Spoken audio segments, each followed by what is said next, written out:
जय हिंद दोस्तों। तो बीए पॉलिटिकल साइंस बहुत ही डिमांड आ रहा था कि भैया कलकत्ता यूनिवर्सिटी में बीए पॉलिटिकल साइंस का कंटेंट बहुत ही लिमिटेड है, कंटेंट आपको नहीं मिलता है ना, लेक्चर आपको नहीं मिलता है, और जो लेक्चर आपका अवेलेबल है वो भी आपका बंगाली में है, इंग्लिश कोई पढ़ाता ही नहीं है, इंग्लिश और हिंदी में, है ना। तो देखो नेक्स्ट एडू क्लासेस इनिशिएटिव लिया है कि बीए पॉलिटिकल साइंस का कंटेंट अवेलेबल करेगा, आपको नोट्स देगा, साथ ही साथ लेक्चर भी मिलेगा।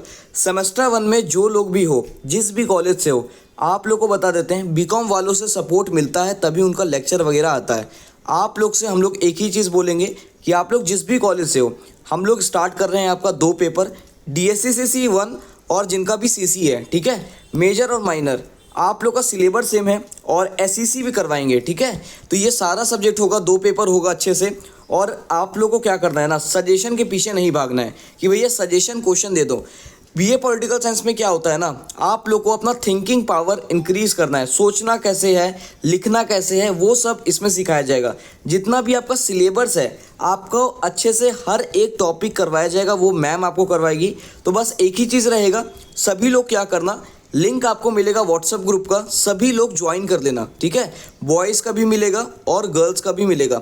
होप आप लोग सपोर्ट दिखाओगे। और वीडियो कंप्लीट करने के बाद, अभी मैम स्टार्ट करेगी, वीडियो कंप्लीट करने के बाद आपका काम रहेगा कि वीडियो को लाइक करना और अपना कमेंट देना, ठीक है, और अपनी सारे दोस्तों में शेयर करना, ठीक है। ये नहीं कि अपने तक रख रहे हो, सभी को शेयर करना, ठीक है। तो अब मैम स्टार्ट कर रही है वीडियो, देन बात करते हैं जो भी होगा, और सपोर्ट तो देना ही देना, ठीक है। ये आपका फर्स्ट क्लास रहेगा पावर एंड अथॉरिटी का। फिर आपका जितना भी लेक्चर है DSCC का और CC का, आप लोग सिलेबस देखना, ये सारा टॉपिक आपका कवर करवाएंगे, और SEC भी होगा, ठीक है। तो सब्सक्राइब करके रखो, कनेक्टेड हो।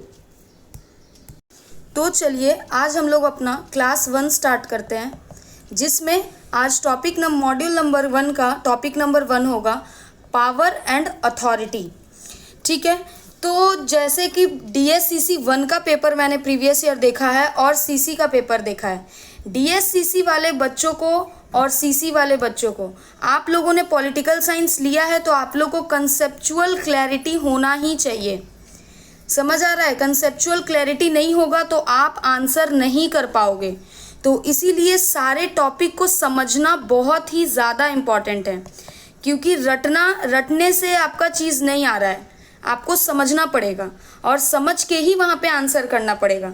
इसीलिए अपने कंसेप्चुअल क्लैरिटी को और भी ज़्यादा स्ट्रॉन्ग करो कि वहाँ पे आंसर कर सको। तो सारे टॉपिक्स को बहुत अच्छे से कवर करो और बहुत अच्छे से समझो, और अगर कुछ भी समझ नहीं आता है तो कमेंट सेक्शन में कमेंट करो। तो चलो चैप्टर 1 स्टार्ट करते हैं, पावर एंड अथॉरिटी।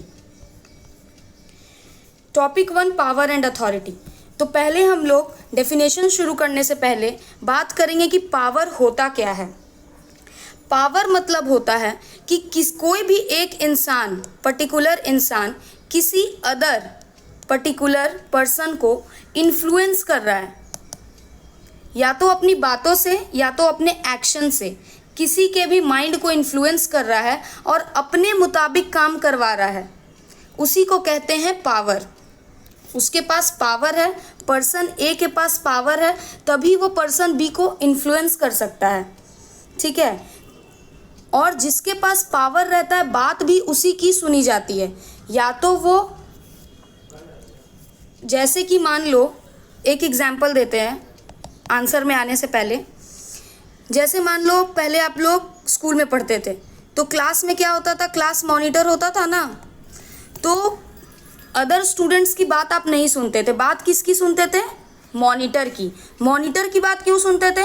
क्योंकि उसको टीचर ने दे रखा है पावर कि क्लास को तुमको क्या करना है, कंट्रोल करना है, ठीक है। तो मॉनिटर के पास क्या है, पावर, इसीलिए आप उसकी बात सुन रहे हो। या तो अपनी इच्छा से सुन रहे हो या तो प्रेशर में आके सुन रहे हो। ये सामने वाले पर्सन पे डिपेंड करता है कि वो किस तरीके से उसकी बात सुन रहा है, लेकिन उसके पास पावर तो है, तभी उसकी बात अदर पीपल सुन रहे हैं। तो इन शॉर्ट यही होता है पावर।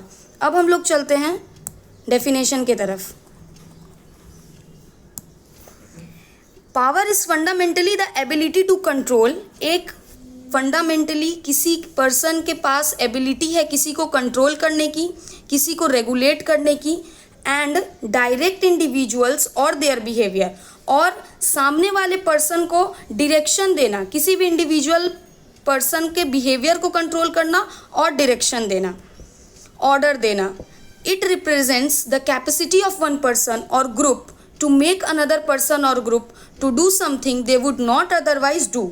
मतलब कि क्या होता है, वो रिप्रेजेंट करता है, मतलब जिस एक पर्सन के पास क्या है, पावर है, वो रिप्रेजेंट कर रहा है अदर पर्सन को कि वो उसके बात को माने, चाहे उसे मानने का मन हो या ना हो, वो माने उसके बात को, प्लस ऐसा काम करवाना जो वो नहीं करना चाहता हो, लेकिन जिसके पास पावर है वो करवा रहा है उससे, तो उसे करना पड़े। ठीक है, तो ये है power exist in many forms and has been defined differently by various thinkers. अलग अलग पॉलिटिकल थिंकर्स ने अलग अलग डेफिनेशन दिया है पावर का। तो why power is central to political science. Political science का सेंटर पार्ट जो कहा जाता है वो पावर है। तो ऐसा क्यों है? तो the significance of power in political science can be traced from ancient to modern times through various scholars. अलग अलग स्कॉलर्स ने एंशियंट टाइम से लेकर के मॉडर्न टाइम्स तक पावर का इम्पोर्टेंस बताया है और देखा गया है कि पावर का इम्पोर्टेंस है क्या। तो एंशियंट टाइम में बहुत ही फेमस कौटिल्य थे, जिन्हें पॉलिटिकल साइंस का फादर भी कहा जाता है, father of Indian political science. उन्होंने दंड शक्ति को फंडामेंटल बेसिस बोला पॉलिटिक्स का, कि अगर हमें किसी को पनिशमेंट देने की पावर है तो वही बेसिस है, वही मेन पावर है, ऐसा कहा कौटिल्य ने। He wrote the basic foundation of the entire world is दंड शक्ति। उन्होंने बोला कि जो बेसिक फाउंडेशन है पूरे वर्ल्ड का वो है दंड शक्ति। अगर मुझे किसी को पनिशमेंट देने का पावर है मतलब मेरे पास टोटली पूरा पावर है, ऐसा कौटिल्य के अकॉर्डिंग है। The entire Indian political literature emphasise the importance of danda shakti. सभी कोई ने एम्फेसाइज किया है, जितने पॉलिटिकल लिटरेचर थे, किसको? दंड शक्ति को। ये था एंशियंट इंडियन पर्सपेक्टिव। अब आता है वेस्टर्न पॉलिटिकल थॉट। चीज़ों को अच्छे से समझना आप लोग कि एंशियंट इंडिया से अब वेस्टर्न पॉलिटिकल थॉट कैसे चेंज हो रहा है। ठीक है, क्योंकि यही चेंजेस आप आंसर में लिखोगे। कुछ भी पूछेगा आपको खुद से बनाना है, चीज़ों की क्लैरिटी बहुत अच्छे से रखना है। तो वेस्टर्न पॉलिटिकल थॉट में पॉलिटिकल थिंकर हैं कार्ल बेकर। कार्ल बेकर ने कहा politics is inseparable from power. Politics को मतलब पावर को पॉलिटिक्स से सेपरेट नहीं किया जा सकता। अगर पॉलिटिक्स में है तो पावर भी होगा, और अगर पावर है तो पॉलिटिक्स, मतलब ये दोनों को अलग नहीं किया जा सकता, according to Carl Becker. George Catlin ने डिफाइन किया पॉलिटिक्स को the science of power. Politics क्या है? पावर का साइंस है। ऐसा किसने कहा? जॉर्ज कैटलिन ने। और एक बात, अगर आप लोग पॉलिटिकल थिंकर का डेफिनेशन लिखते हो तो वो एकदम एग्जैक्ट होना चाहिए। पहले हम लोग को स्कूल टाइम पे बताया जाता था ना कि फिजिक्स का लॉ लिख रहे हैं तो सेम टू सेम होना चाहिए, वैसे ही पॉलिटिकल साइंस भी है। अगर आप किसी थिंकर का नाम यूज़ कर रहे हो तो उनका डेफिनेशन आप प्रॉपरली जैसे लिखा हुआ है इन्वर्टेड कॉमा के अंदर जो चीज़ है वही लिखना है, आप खुद से उसमें कुछ ऐड नहीं कर सकते। तो जब भी आप किसी थिंकर का डेफिनेशन लिखो तो इस चीज़ को माइंड में रखना कि आपको प्रॉपरली उनका डेफिनेशन याद हो। तो इजी थिंकर का डेफिनेशन चूज करना जिसको रिकॉल करना ज़्यादा मुश्किल ना पड़े। फिर आते हैं बर्टन रसेल। उन्होंने कंसीडर किया कि पावर जो है वो बेसिक कॉन्सेप्ट है सोशल साइंस का। सोशल साइंस मतलब जो सोसाइटी से रिलेटेड साइंस होती है, तो उसका बेसिक कॉन्सेप्ट क्या है? पावर। एल.एस. एल्मर ने ऑब्जर्व किया in all the social sciences no other is as much related to the idea of power as political science. ये जो एल.एस. एल्मर थे, इन्होंने कहा कि जितनी भी सोशल साइंसेज है सबसे ज़्यादा जो पावर से रिलेटेड है वो है पॉलिटिकल साइंस। ठीक है, after analysing the subject area of the writers from Aristotle to today it becomes undoubtedly clear that power had been the central idea with which political science was clarified. मतलब क्या हो रहा है कि जैसे जैसे एंशियंट एरिस्टोटल एंशियंट से लेके अभी जो मॉडर्न थॉट तक चीज़ें आई हैं, ये बिना डाउट के क्लियर कहा जा सकता है कि पावर ही सेंट्रल आइडिया है पॉलिटिकल साइंस का। अदर इंपॉर्टेंट थिंकर ने क्या कहा, जैसे R.M. मैकवेलर, बॉयस्टार्ड, Watkins and William A Robinson all express similar views about power centrality. ये जितने भी थिंकर्स थे इन्होंने पावर एक सेंटर वो है पॉलिटिक्स का, तो ये चीज़ इन्होंने भी सेम एज अ व्यूज़ दिया है। The practical necessity of power, मतलब प्रैक्टिकली अगर सोचा जाए तो पावर की नेसेसिटी क्या है प्रैक्टिकल लाइफ में। Power is necessary for social arrangement, हम लोग को सोशल अरेंजमेंट के लिए पावर ज़रूरी ही है। विथआउट पावर हम लोग सोशल अरेंजमेंट इमेजिन ही नहीं कर सकते।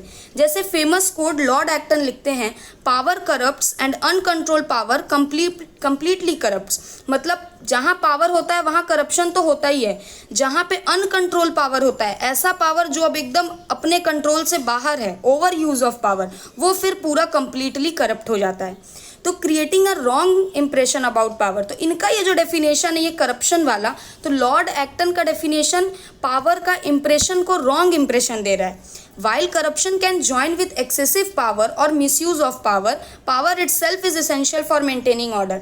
करप्शन ज्वाइन कर ले एक्सेसिव पावर को या मिसयूज पावर को, लेकिन अपने आप में जो पावर है वो ऑर्डर को मेंटेन करने के लिए वो अपने आप में ही एसेंशियल है। चाहे उसको करप्शन का नाम दे दो कि अगर पावर है तो करप्शन आएगा, तो ऐसा हो सकता है, लेकिन पावर तो ज़रूरी है अपने आप में अगर किसी भी चीज़ को हम लोग को मेंटेन और ऑर्डर करना है तो। Truth and power relationship, truth मतलब हम लोग को पता है सच्चाई, और पावर का रिलेशनशिप क्या है। While the moral assumption that truth always triumph, मतलब क्या मॉरल अजम्पशन हम लोग का क्या है कि मोरालिटी क्या कहता है कि सत्य की हमेशा विजय होती है, तो यही है truth always triumph is right and should be our ideal, the reality is that truth can triumph, मतलब सत्य की विजय हो सकती है या कराया जा सकता है, तो ये एक आइडियल रियलिटी है। Only when there is power behind it, सच की विजय तभी होगी जब उसके पीछे क्या रहेगा, पावर। ठीक है, अगर मेरे पास क्या है, सच्चाई है, अगर मेरे पास ट्रूथ है लेकिन मेरे बैक में कोई पावर नहीं है, तो सच को साबित करना बहुत ही हद तक कठिन हो सकता है, टफ हो सकता है। लेकिन अगर मेरे पास सच है और प्लस बैक में मेरे पास पावर का भी सपोर्ट है, तो वो सच को साबित करना मेरे लिए बहुत ही आसान हो जाएगा। Truth and power are complementary है, ये दोनों साथ साथ मतलब ले सकते हैं लोग, सदैव साथ साथ चलता है। Pascal expressed similar views about justice and need for the collection of power, same manner में पैस्कल ने भी सिमिलर व्यूज एक्सप्रेस करे हैं। तो यहाँ पे नेक्स्ट आता है what are the main definition of power given by different political thinkers. अभी जैसे हम लोगों ने बहुत सारे डेफिनेशंस पढ़े पावर के, तो वेरियस थिंकर्स और हैं जिन्होंने डिफरेंट डेफिनेशंस दिए। ठीक है, तो ऊपर से कुछ मैच करेगा, जैसे हैंस मॉर्गनडाउ बहुत फेमस पॉलिटिकल थिंकर है, तो इनका थोड़ा अलग है, तो ऊपर से जो है मैं फिर से रिपीट कर दे रही हूँ। Robert Bierstedt, power is the ability to use force and not its actual use. Power एक वो एबिलिटी है जिसमें लोग अपने फोर्स को यूज करते हैं, ना कि उसका एक्चुअल यूज करते हैं। तो यहाँ पे की एलिमेंट क्या है रॉबर्ट बॉयस्टाड के अकॉर्डिंग, कि ये कैपेसिटी को एम्फसाइज कर रहा है कि एक इंसान के पास कितना कैपेसिटी है पावर यूज करने का। यहाँ पावर को फोर्स के साथ लिंक किया जा रहा है। ठीक है, ओवर एक्चुअल यूज, वो एक्चुअल यूज क्या कर रहा है वो नहीं बताया जा रहा है, यहाँ पे फोर्स दिखाया जा रहा है कि उसके पास कितना ताकत है अपने पावर को यूज करने का।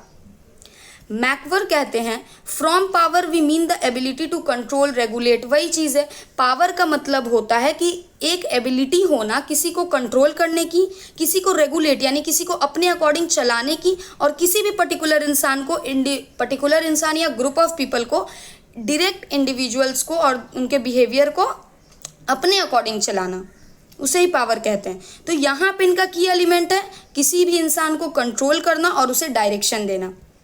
हैंस मॉर्गनडाउ ने कहा है there is a psychological relation between those who use power and those the power is used.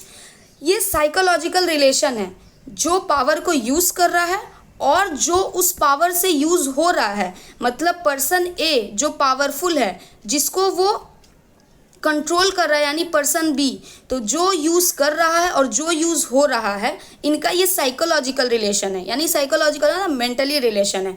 Power includes everything through which the control over the individuals is established and maintain. Power सब कुछ है जिससे एक individual को establish किया जा सकता है, मेंटेन किया जा सकता है और कंट्रोल किया जा सकता है। तो हैंस मॉर्गनडाउ का की एलिमेंट क्या है कि उन्हें साइकोलॉजी एक्सपेक्ट पे बात किया है, ठीक है, और एक कॉम्प्रिहेंसिव कंट्रोल के ऊपर बात किया है। gold hammer and shells. A person is considered powerful up to extent he is able to affect the, वो person तभी तक powerful है, अपना पावर वो पावरफुल तभी तक हो सकता है जब तक वो किसी के बिहेवियर को अपने अकॉर्डिंग चला सके, अफेक्ट कर सके। तो ये बताया गया है किसी के बिहेवियर को अफेक्ट कैसे करना है, according to your own will. Own will मतलब हम जैसा चाहते हैं वैसा लोग किसी के बिहेवियर को अफेक्ट करें। अर्गेंस की क्या बोले हैं, power is the ability to influence others behaviour according to our will. Same type of definition कि पावर वो एबिलिटी है हम किसी को इन्फ्लुएंस कर सकते हैं अदर किसी पर्सन के बिहेवियर को अपने विल के अकॉर्डिंग। तो इन्होंने इन्फ्लुएंस और बिहेवियर वर्ड को ज़्यादा जोर दिया है। लैसवेल, कैप्लिन और हर्बर्ट साइमन इन्होंने डिफाइन किया है कि पावर एक इन्फ्लुएंस प्रोसेस का ही फॉर्म है। इन्फ्लुएंस करना मतलब किसी को किसी भी चीज़ के लिए बढ़ावा देना कि हम जैसा बोल रहे वैसा करो और ऐसा ही करो। तो पावर को उन्होंने इन्फ्लुएंस प्रोसेस का फॉर्म कहा है। Using power works and policies of others are influenced and in this process there is a strong relationship between the two parties.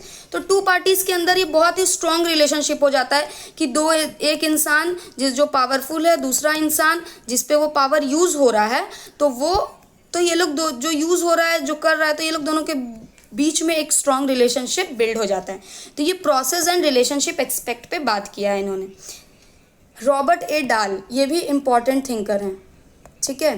Power is the name of such a special condition of the people under which one party after influencing the, वही है power, वो नाम है, एक वैसा special condition है जहाँ पे एक पीपल दूसरे अदर पीपल को या एक पार्टी दूसरे अदर पार्टी को इन्फ्लुएंस कर रहा है और अपने अकॉर्डिंग काम करवा रहा है जो वो पहले कभी नहीं किया था, नेवर डन एट बिफोर, ठीक है। स्पेशल कंडीशन क्या है, making others do what they would not, मतलब अदर पीपल से वो करवाना जो वो नहीं चाहते करना, अकॉर्डिंग टू रॉबर्ट ए डाल। तो यहाँ पे बहुत इंपॉर्टेंट जो पॉलिटिकल थिंकर है वो रॉबर्ट ए डाल हो गए, और यहाँ पे हैंस मॉर्गनदाउ, और यहाँ पे रॉबर्ट बॉयस्टाड और मैकवेलर। जिसका अच्छा लगे 2-3 डेफिनेशन को पढ़ लेना, मतलब आंसर में यूज़ करने के लिए। कुछ भी आंसर लिखोगे अगर पावर से रिलेटेड है तो डेफिनेशन तो डालना होगा ना इंट्रो वगैरह में। इंपॉर्टेंट डिस्टिंक्शन क्या है, मतलब डिफरेंसेस क्या है। As per Lasswell and Kaplan ideas, power is considered to be the synonym of influence. Lasswell और Kaplan के अकॉर्डिंग जो पावर का आइडिया है वो कंसिडर होता है कि वो इन्फ्लुएंस जो है उसका सिनोनिम है, मतलब पावर जो है वो इन्फ्लुएंस का क्या है, सिनोनिम है। सिनोनिम मतलब दोनों सिमिलर हैं according to Lasswell and Kaplan। This is true under some circumstances, ये सच हो सकता है कुछ सर्कमस्टांसेस में, लेकिन सारे सिचुएशन में सच हो ये ज़रूरी नहीं है, ना ये होता है। पावर और influence can be found only in one person. Power और इन्फ्लुएंस एक इंसान में पाए जा सकते हैं और डिफरेंट में भी पाए जा सकते हैं, और दे can be in different individuals. Historical example है जैसे हिटलर एंड चेंगिस खान, ये लोग सिंबॉलिक थे जिनके पास पावर ही पावर था, लेकिन एंड नेपोलियन एंड लिंकन इनके पास पावर भी था और ये लोग को इन्फ्लुएंस भी कर पाते थे। तो ये हिस्टोरिकल्स एग्जाम्पल है।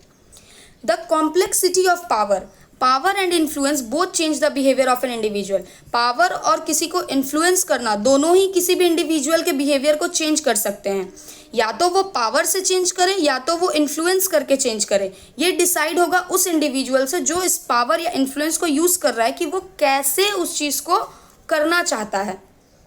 दोनों ही ग्रोथफुल हैं, एक दूसरे के प्रति दोनों ही ग्रोथफुल हैं। मैकवेलर ने करेक्टली डिस्क्राइब किया कि power as a multi dimensional element, ये बहुत इसका डायमेंशन बहुत तरह का है पावर का, rather than a simple element of life. ये कोई सिंपल चीज़ नहीं, पावर में बहुत सारी चीज़ें ऐड होती हैं, आगे चल के पढ़ेंगे भी हम लोग। फॉर एग्जाम्पल व्हेन वी से the prime minister has power over the cabinet, जब हम लोग कहते हैं कि प्राइम मिनिस्टर का कैबिनेट के ऊपर पावर है, तो ये स्टेटमेंट क्या दर्शाता है, दिस स्टेटमेंट तो not completely useless yet it is not useful without more details. ये पूरा यूजलेस तो नहीं है, लेकिन बिना डिटेल्स का ये थोड़ा यूजफुल भी नहीं है। तो to find the correct form of power we need to mention, अगर हम लोग को करेक्ट फॉर्म ऑफ पावर बताना है तो हमें मेंशन करना होगा कि what is the source of prime ministers power. Prime minister के पास जो पावर है उसका सोर्स क्या है, वो आता कहाँ से है पावर, इसका बेसिक एरिया क्या है पावर का। Which means does the prime minister adopt to use his power, prime minister को अडॉप्ट किया गया है कि वो अपने पावर का यूज़ करे। तो ये पावर का क्वालिटी क्या है, ये किस तरह का पावर है। और ये इतना, how vast is this power, ये पावर कितना बड़ा हो सकता है। ये जो प्राइम मिनिस्टर का बात बोले हम लोग कि प्राइम मिनिस्टर का पावर है कैबिनेट के ऊपर, तो ये कैसे है, क्या है, इस चीज़ पे हम लोग आते हैं। यानी कि पॉलिटिकल पावर, प्राइम मिनिस्टर मतलब पॉलिटिक्स यानी political power. 3 conclusion about political power. It is natural to have a visible high position relation with people who have political power. ये natural है और visible ही है कि जिसके पास high position है उसके पास political power है, उस इंसान के पास, तो ये दोनों का relation natural है। Ultimately political power is used on the common man who has to abide by those who has authority. Ultimately political power तब यूज़ होता है जब वो एक कॉमन मैन को इन्फ्लुएंस कर रहा है और अपने अथॉरिटी का यूज़ कर रहा है। सामने वाले पर्सन को इन्फ्लुएंस करने के लिए political power is used on the common man. Political power किस पे यूज़ होता है, कॉमन मैन पे यूज़ होता है, और वो उस चीज़ को मानने के लिए अबाइड है, मतलब उसे करना ही पड़ेगा। क्यों? क्योंकि उस पॉलिटिकल पावर के पास अथॉरिटी है, ये करने का उसे राइट है। ठीक है। थर्ड है, political power depicts only the psychological relation and not the physical relation. तो पॉलिटिकल पावर जो है वो दिखाता है एक साइकोलॉजिकल रिलेशन, यानी अपने बातों से आपको इन्फ्लुएंस किया जाएगा, हर चीज़ बातों से, आपके दिमाग से, मतलब अपने दिमाग से दूसरे के दिमाग में ट्रांसफ़र करना है, दूसरे का साइकोलॉजिकल मतलब साइकोलॉजिकली चीज़ को चेंज करना, ये चीज़ होता है पॉलिटिकल पावर डिपिक्ट करता है, ना कि फिजिकल रिलेशन। फिजिकली आपको मार पीट के कोई चीज़ नहीं किया जा सकता पॉलिटिकल पावर में, आपको सिर्फ साइकोलॉजिकली ये चीज़ को दिखाएगा। तो 3 कंक्लूजन्स था अबाउट पॉलिटिकल पावर। अब हम लोग पढ़ेंगे कि पावर और फोर्स में डिफरेंस क्या है।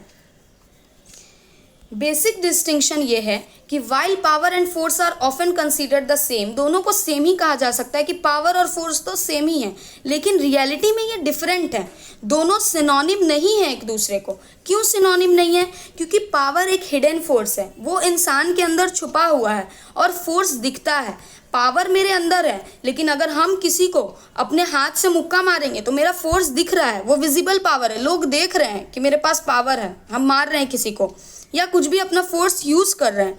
तो पावर हिडन फोर्स है और फोर्स जो है वो विजिबल पावर है, लोग देख सकते हैं फोर्स को। जैसे एक मशीन है, उसके अंदर कितना पावर है आप देख सकते हो, किसके अंदर पावर कितना है, ये कितने देर तक चलेगा नहीं आप बता सकते, लेकिन जो उसके पास फोर्स है कि वो किस फोर्स से काम कर रहा है, वो फोर्स आप देख सकते हो कि ये मशीन इस फोर्स से काम कर रहा है, तो यानी कि ये विजिबल पावर है। ठीक है। अब हम लोग पावर और फोर्स का उसके एस्पेक्ट के अकॉर्डिंग डिफरेंसेस पढ़ेंगे। विजिबिलिटी यानी ये दिखता है, सॉरी ये नहीं दिखता, इनविजिबल एलिमेंट है, ये विजिबल एलिमेंट है, ये हिडन है। और पोटेंशियल कैपेसिटी, आपके अंदर कैपेसिटी कितने है, मशीन के अंदर कैपेसिटी कितना है, एक इंसान के अंदर कैपेसिटी कितना है, तो ये उसका नेचर है कि जितना पोटेंशियल कैपेसिटी है वो पावर है। ये एक्चुअल है, दिखता है। मैनिफेस्टेड एक्शन है, मतलब मैनिफेस्ट किया जा सकता है कि ये ऐसा कर सकता है, लेकिन कर रहा है नहीं कर रहा है उसके ऊपर है। रिलेशनशिप क्या है? Force can remain in the background of power, power के बैकग्राउंड में फोर्स चल सकता है, लेकिन फोर्स एक्चुअल मैनिफेस्टेशन है। मीनिंग क्या है? Complete capacity which makes force visible, पूरा अपना कैपेसिटी दिखाना, पूरा अपना पावर का कैपेसिटी दिखाना जिससे फोर्स दिखे। अपॉइंटमेंट ऑफ सैक्शन और arrangement of prohibition from ordinary fine to capital punishment, वही चीज़ है कि एक अपॉइंटमेंट करना, एक अरेंजमेंट करना और एक पनिशमेंट देना, दोनों में बहुत अंतर है। Emotion from ordinary fine, from ordinary fine, अगर हम किसी पे फाइन लगा रहे हैं और किसी को कैपिटल पनिशमेंट दे रहे हैं, तो ये दोनों का डिफरेंसेस देख लो फोर्स का।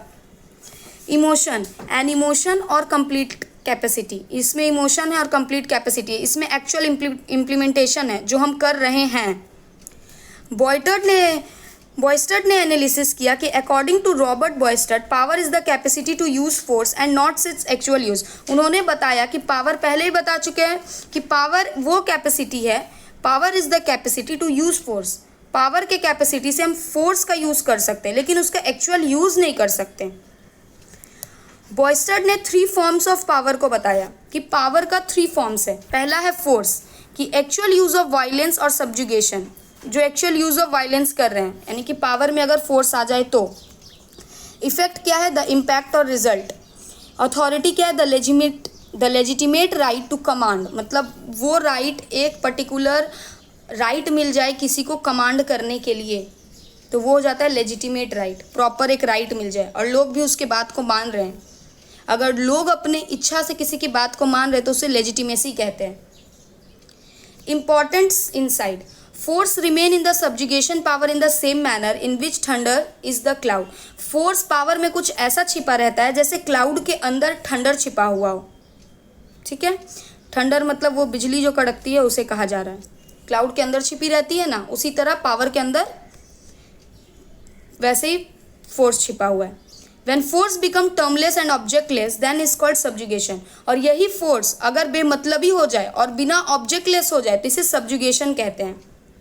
ठीक है, limited accepted and controlled force is called sanction. अगर हम लोग फोर्स का लिमिटेड और एक्सेप्टेड और कंट्रोल वर्जन में यूज कर रहे हैं फोर्स को तो उसे सैंक्शंस कहते हैं।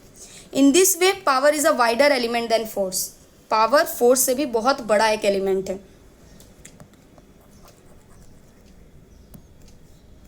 की पॉइंट क्या है इसका, force is a form of power. Force भी पावर का एक फॉर्म है, but only force is not power. लेकिन सिर्फ फोर्स पावर नहीं है।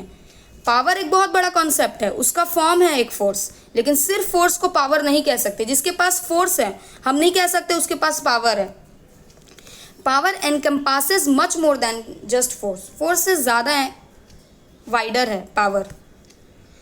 अब हम लोग पावर का डिफरेंट दो फॉर्म को डिफ्रेंशिएट करेंगे कि पॉलिटिकल पावर और मिलिट्री पावर में डिफरेंसेस क्या है, फंडामेंटल डिफरेंसेस क्या है।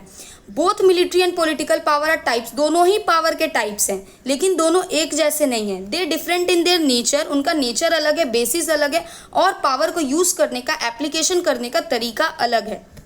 ये है पॉलिटिकल पावर, ये है मिलिट्री पावर। नेचर क्या है, ये थोड़ा कॉम्प्लेक्स वर्ड है, including their forms of power जैसे money, armament, citizen, authority, effect on vote. तो ये हो गया पॉलिटिकल पावर जो पॉलिटिक्स से रिलेटेड है। ये क्लियर एलिमेंट है based purely on military strength. ये पावर दर्शाता है कि मिलिट्री के पास कितना स्ट्रेंथ और ताकत है, ये क्लियर है। बेसिस क्या है, ये साइकोलॉजिकल इफेक्ट करता है, लीडरशिप क्वालिटी और सेल्फ कॉन्फिडेंस को दिखाता है। ये एक्चुअल यूज़ करता है वायलेंस का। प्लेस ऑफ वायलेंस, ये negligible place for actual violence in politics. इसका ज़रूरत नहीं है, ये नेग्लिजिबल है अगर पॉलिटिक्स में वायलेंस यूज़ हो रहा है, और एक्चुअल यूज़ वायलेंस का ये सेंट्रल है मिलिट्री। रिलेशनशिप क्या है, military power remains in the background. Military power background में है पॉलिटिकल पावर के। Comes to forefront when political power fail. जब पॉलिटिकल पावर फेल हो जाती है तो सामने खड़ा होना पड़ता है मिलिट्री पावर को, फ्रंट फुट पे आना पड़ता है। और पॉलिटिकल पावर के बैकग्राउंड में मिलिट्री पावर रहती है, और जब पॉलिटिकल पावर ख़त्म हो जाती है, नहीं करने लायक रहती, तो फ्रंट फुट में आना पड़ता है मिलिट्री पावर को। स्कोप क्या है, ये थोड़ा broader, includes various elements, society से रिलेटेड कंट्रोल। तो ये थोड़ा ब्रॉडर कॉन्सेप्ट है, और ये थोड़ा नैरोअर कॉन्सेप्ट है क्योंकि ये आर्म्ड फोर्स का यूज़ किया जाता है, इसमें आर्म्ड फोर्स पे फोकस किया जाता है। मॉर्गेनदाउ का व्यू है, मॉर्गेनदाउ भी इंपॉर्टेंट है। मॉर्गेनदाउ का व्यू है कंसीडर्ड पॉलिटिकल पावर, जो कि एक साइकोलॉजिकल पावर है, कि साइकोलॉजी हम किसी के ब्रेन को कंट्रोल कर रहे हैं अपने एक्टिविटी के थ्रू। किसी अदर पर्सन के ब्रेन को कंट्रोल करना अपने विल के अकॉर्डिंग, हम जैसा चाहते हैं मेरे सामने वाला पर्सन वैसा ही कर रहा है। तो वो ये मॉर्गेनदाउ का व्यू है पॉलिटिकल पावर को लेकर के। When political power becomes military power, अगर पॉलिटिकल पावर मिलिट्री पावर बन जाए तो whenever the actual use of violence takes place it means political power has addicted।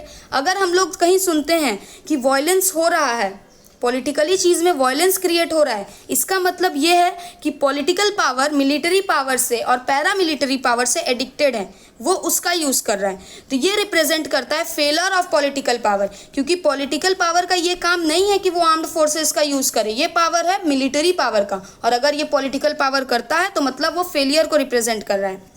Dazzle का पर्सपेक्टिव है keeping military power under political power. Military power को political power के अंदर रखो।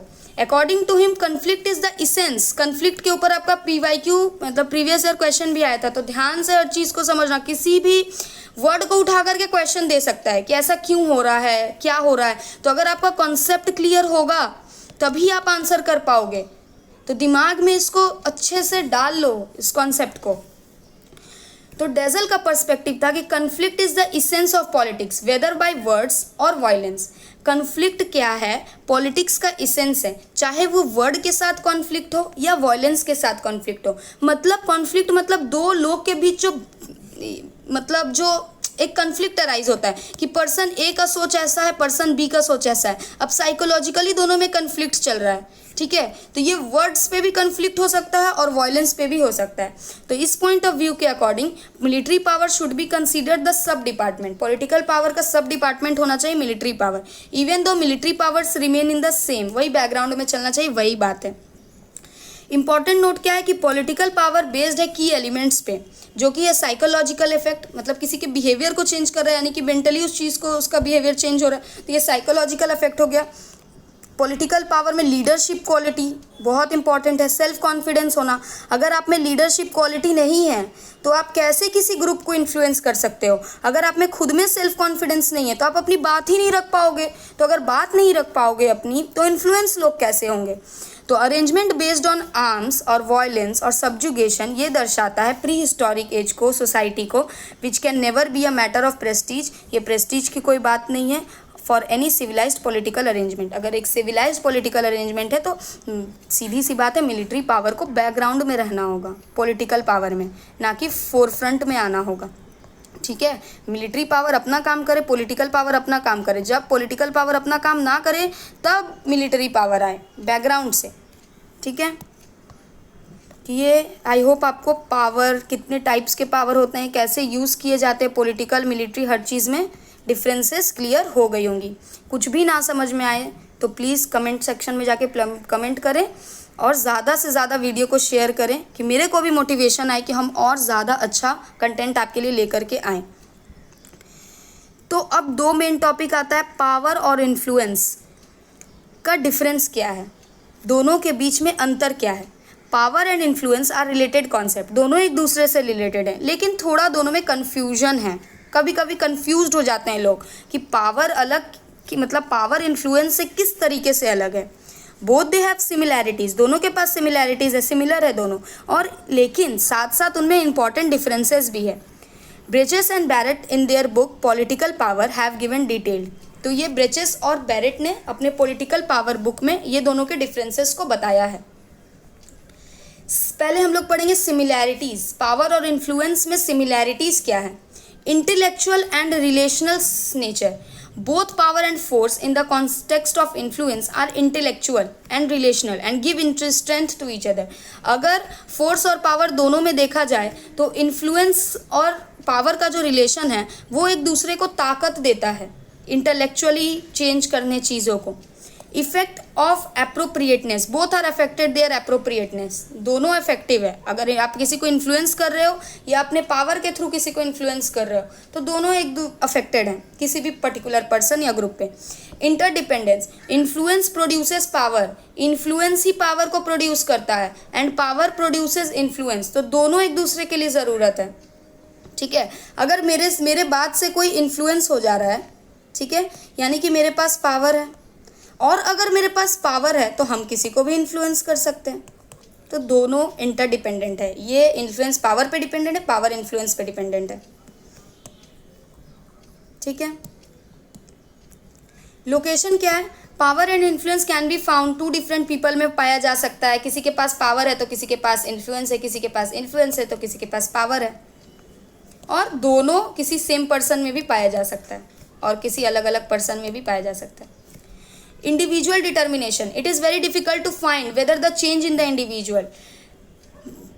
पहचानना बहुत मुश्किल है कि मेरे पावर और इन्फ्लुएंस से कोई इंडिविजुअल चेंज हो रहा है कि नहीं। This can be decided only by the concern person, जिस पे कंसर्न है हम लोग का उसी पे हम लोग डिसाइड कर सकते हैं। म्यूचुअल ग्रोथ, दोनों ही ग्रोथफुल हैं एक दूसरे के लिए। अब हम लोग पढ़ेंगे डिफरेंसेस। सिमिलैरिटीज देख लिए, अब differences. Subjugatory and strong, physical force use होता है, physical force and prohibition works behind it. Power के ऊपर एक फिजिकल फोर्स भी काम करता है, ठीक है। Whenever power is applied, जब भी पावर अप्लाई होता है, there remains no option but to accept it for the individuals और ग्रुप्स अफेक्टेड बाई इट। अगर पावर स्ट्रांगली फिजिकली फोर्सफुली किसी पे अप्लाई किया जा रहा है तो उसको एक्सेप्ट ही करना पड़ेगा, या तो इंडिविजुअल को या तो ग्रुप ऑफ पीपल को, तो ये अफेक्ट करता है। इन्फ्लुएंस क्या, किसी को रिक्वेस्ट करके आप इन्फ्लुएंस कर सकते हो, वो अपनी इच्छा से इन्फ्लुएंस हो सकता है, या किसी पे साइकोलॉजिकली आप इन्फ्लुएंस कर सकते हो।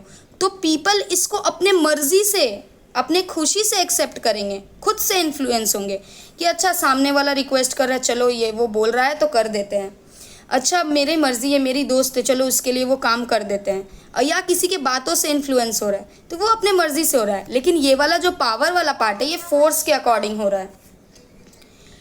Usually remains with the power holder as a free element, जो पावर होल्डर है वो इसे फ्री एलिमेंट की तरह यूज करते हैं। Can be use by the power holder against the wishes, किसी के विश के अकॉर्डिंग काम नहीं करते। ऑपोजिशन जो सामने वाली पार्टी है उसके विश के अकॉर्डिंग काम नहीं करेंगे, अपने अकॉर्डिंग काम करेंगे, वो फ्री हैं। ये रिलेशनल है। Its success is based on the acceptance, इसका जो सक्सेस है मतलब इन्फ्लुएंस जो है वो तभी सक्सेसफुल कहलाएगा जब सामने वाला उस चीज़ को एक्सेप्ट कर लेगा खुद की मर्जी से, वो इन्फ्लुएंस हो जाएगा। तो ये डिपेंड करता है सेल्फ विल पे, अपने ऊपर। जो आप चीज़ को खुद से अगर एक्सेप्ट कर रहे हो तो ये आप इन्फ्लुएंस हो रहे हो, ठीक है। और अगर आप फोर्सफुली, आपके अकॉर्डिंग काम नहीं हो रहा, लेकिन जो सामने जो पावर यूज़ कर रहा है वो फ्री है पावर यूज़ करने के लिए, और दबाव में आके उस चीज़ को आप मान रहे हो, तो वो है पावर। अनडेमोक्रेटिक, पावर डेमोक्रेटिक नहीं दर्शाता जो इस टाइप का पावर होता है। Calls for anti power and is based on fear, ये एंटी पावर है, पावर के खिलाफ है, और ये फियर पे बेस्ड है, आप डर से किसी की बात मान रहे हो। और एक है आप खुद से वैल्यू करके इच्छा से किसी की बात मान रहे हो, किसी का आइडिया आपको अच्छा लग गया, आपका सिमिलर आइडियाज़ है तो आप खुशी से मान रहे हो, अच्छा मेरा आइडिया तो उसका आइडिया तो सेम है, यानी कि हम लोग का जो माइंड है, साइकोलॉजिकल रिलेशन हम लोग का सेम है, हम लोग सेम तरीके से सोचते हैं तो हम लोग साथ हैं, तो ये अपने मन से मानना, तो ये कंप्लीटली डेमोक्रेटिक है। ये पावर के अंदर बहुत सारे लिमिटेशंस हैं। However strong the power, it requires the assistance of one और other type of influence. Power तो खुद में स्ट्रॉन्ग है लेकिन इसे इन्फ्लुएंस होने के लिए ज़रूर इन्फ्लुएंस वाला वर्ड चाहिए, इसे असिस्ट करने के लिए। मतलब पावर को असिस्टेंस में क्या चाहिए, इन्फ्लुएंस चाहिए। Otherwise as soon as power becomes weak, और अगर वो इन्फ्लुएंस नहीं किसी को कर पा रहा है तो पावर धीरे धीरे क्या हो जाएगा, वीक हो जाएगा। Power will not be obeyed, तो पावर का कोई मानेगा ही नहीं वीक हो गया तो, ठीक है। अब आते हैं अनलिमिटेड अफेक्ट। अरे जितना मर्जी उतना इन्फ्लुएंस करो, फ्री हो आप, यूटिलाइज करो सामने वाला, बिकॉज देयर बिकम्स एक रिलेशन बन जाता है। When influence is obtained in true sense, power becomes unnecessary. अगर लोग किसी को ट्रू सेंस में इन्फ्लुएंस कर रहे हैं, अच्छी चीज़ों में इन्फ्लुएंस कर रहे हैं, तो पावर अननेसेसरी है, ज़रूरत ही नहीं है, इन्फ्लुएंस से ही आपका काम चल जाएगा। Should be considered as the outer element of civilisation and culture, किसी भी सिविलाइजेशन और कल्चर का ये आउटर एलिमेंट है, ना स्पेसिफिक है, ना लिमिटेड है, ना सिग्निफिकेंट, ज़रूरत नहीं है, ये आउटर एलिमेंट है। Form of the user is usually pre decided, जो भी इसको यूज़ कर रहे हैं वो प्री डिसाइडेड है कि हाँ मुझे ये करना है, जिसे करना है। और इसमें यूजुअली पर्सन फॉर्मलेस, इनफॉर्मल होते हैं, पर्सनल होते हैं, ये चीज़ें। रियल वर्ल्ड में एग्जाम्पल एक देख लो, याहा खान 1971 में, between 25 March 1971 to 16 December 1971, Yahya Khan had power over East Bengal. Yahya Khan का पावर था ईस्ट बंगाल पे, ईस्ट बंगाल यानी जो अभी बांग्लादेश है, लेकिन वो किसी को इन्फ्लुएंस नहीं कर पा रहा था, सिर्फ उसके पास फोर्स था और पावर था। तो ही only at the power of east Bengal but not the influence, तो उसके पास सिर्फ पावर है ईस्ट बंगाल पे, वो लोगों को इन्फ्लुएंस नहीं कर रहा, लोग उससे आकर्षित नहीं हो रहे, उसकी बात नहीं मान रहे। वही एग्जाम्पल 2 शेख मुजीबुर रहमान, जिनका समय काल था दिसंबर 1971 में। शेख मुजीबुर रहमान ने इन्फ्लुएंस किया ईस्ट बंगाल के लोगों को, लेकिन उनके पास पावर नहीं थी और ना ही अथॉरिटी था, बस लोग एक इच्छा के अकॉर्डिंग मुजीबुर रहमान की बात मानते थे क्योंकि लोग उनसे कनेक्टेड थे। और वहीं पे याहा खान से लोग कनेक्टेड नहीं थे, बस डर के मानते थे। तो इम्पॉर्टेंट कंक्लूजन ही यही है कि influence does not require power. अगर मुझे किसी को इन्फ्लुएंस करना है तो मुझे पावर की ज़रूरत ही नहीं है, मैं इन्फ्लुएंस कर सकती हूँ किसी को भी, ठीक है, ये बात है। But this condition does not remain for a long time. Sheikh Mujib, who only had influence before 16 December 1971, also attained power over East Bengal in December 1971. हम क्या बोले पहले ही कि ये जो पावर है, अगर ये इन्फ्लुएंस नहीं कर पा रहा है किसी को तो पावर बेकार है. उसी तरह याहा खान इन्फ्लुएंस नहीं कर पाया तो उसका पावर बेकार है, वो वोट हार गया. और वहीं शेख मुजीबुर रहमान इन्फ्लुएंस कर पा रहा था, इसीलिए बाद में जाके उसको पावर भी मिल गया. यानी सिंपल कॉन्सेप्ट है कि अगर आप किसी को इन्फ्लुएंस कर रहे हो तो आपके पास पावर एक ना एक दिन आना ही है. लेकिन अगर आपके पास सिर्फ पावर है, लोग आपसे इन्फ्लुएंस नहीं हो रहे, तो वो पावर एक ना एक दिन जाना ही है. आई होप आपको क्लियर हो गया होगा अच्छे से कि पावर इन्फ्लुएंस क्या होता है. अगर शॉर्ट में आए तो शॉर्ट में भी बना के लिख लेना, लॉन्ग में आए लॉन्ग में लिख लेना. अब आते हैं पावर और अथॉरिटी. ठीक है, पावर तो बहुत अभी पढ़े हम लोग. पावर क्या होता है? अथॉरिटी. अगर इसी पावर को अथॉरिटी मिल जाए तो ये एक राइट बन जाता है उसका यूज़ करने का, अपने पावर को. Understanding and distinction. पावर और अथॉरिटी में डिफरेंसेस क्या है? Political organisation are constructed by structures, abide by the use of force and are related to social cooperation and leadership. In them power and authority have a say. अगर किसी को society में cooperation लाना है, leadership quality दिखाना है या फिर उस चीज़ का यूज़ करना है तो उसके पास अथॉरिटी होनी चाहिए. अगर अथॉरिटी नहीं रहेगी तो कोई बात क्यों मानेगा? अगर वही क्लास मॉनिटर वाला बात देख लो. अगर पर्सन ए क्लास मॉनिटर है और पर्सन बी नॉर्मल स्टूडेंट है तो नॉर्मल स्टूडेंट जो है, थोड़ा राइटिंग ये हो जा रहा है, जो नॉर्मल स्टूडेंट है, ठीक है, नॉर्मल स्टूडेंट और ये मॉनिटर, तो नॉर्मल स्टूडेंट और ये क्लास है तो क्लास किसकी बात मानेगी?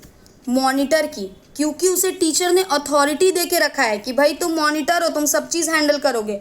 तो इनकी बात भी मानेंगे क्लास और टीचर भी इसकी बात सुनेगी कि जो मॉनिटर बोल रहे हैं हाँ ऐसा ही हुआ होगा ज़रूर क्लास में.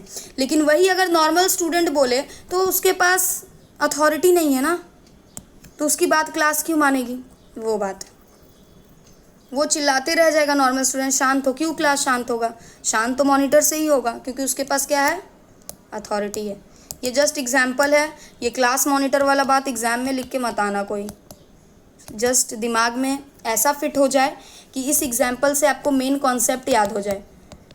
इस एग्जाम्पल से आपको बस मेन कॉन्सेप्ट याद कराने के लिए ये एग्जाम्पल दे रहे हैं. कोई एग्जाम्पल में ये मॉनिटर वाला चीज़ मत लिख के आना, वरना बोलोगे मार्क्स ही नहीं मिला, ये हो गया, फिर दिक्कत है. अब आते हैं पावर के डेफिनेशन पे. बहुत बार पढ़ चुके, फिर से पढ़ते हैं.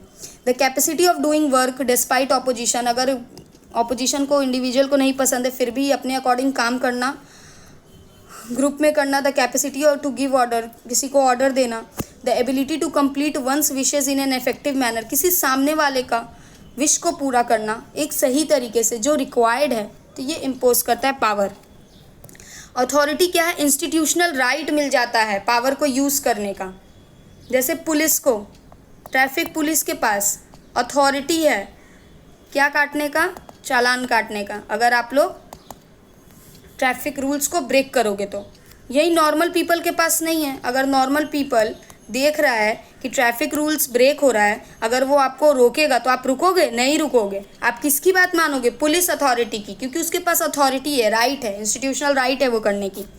It is institutional and because of that it is determined from subject area और नेचर. ये इन्फ्लुएंशियल है. Its direction are obeyed as obstacle causing.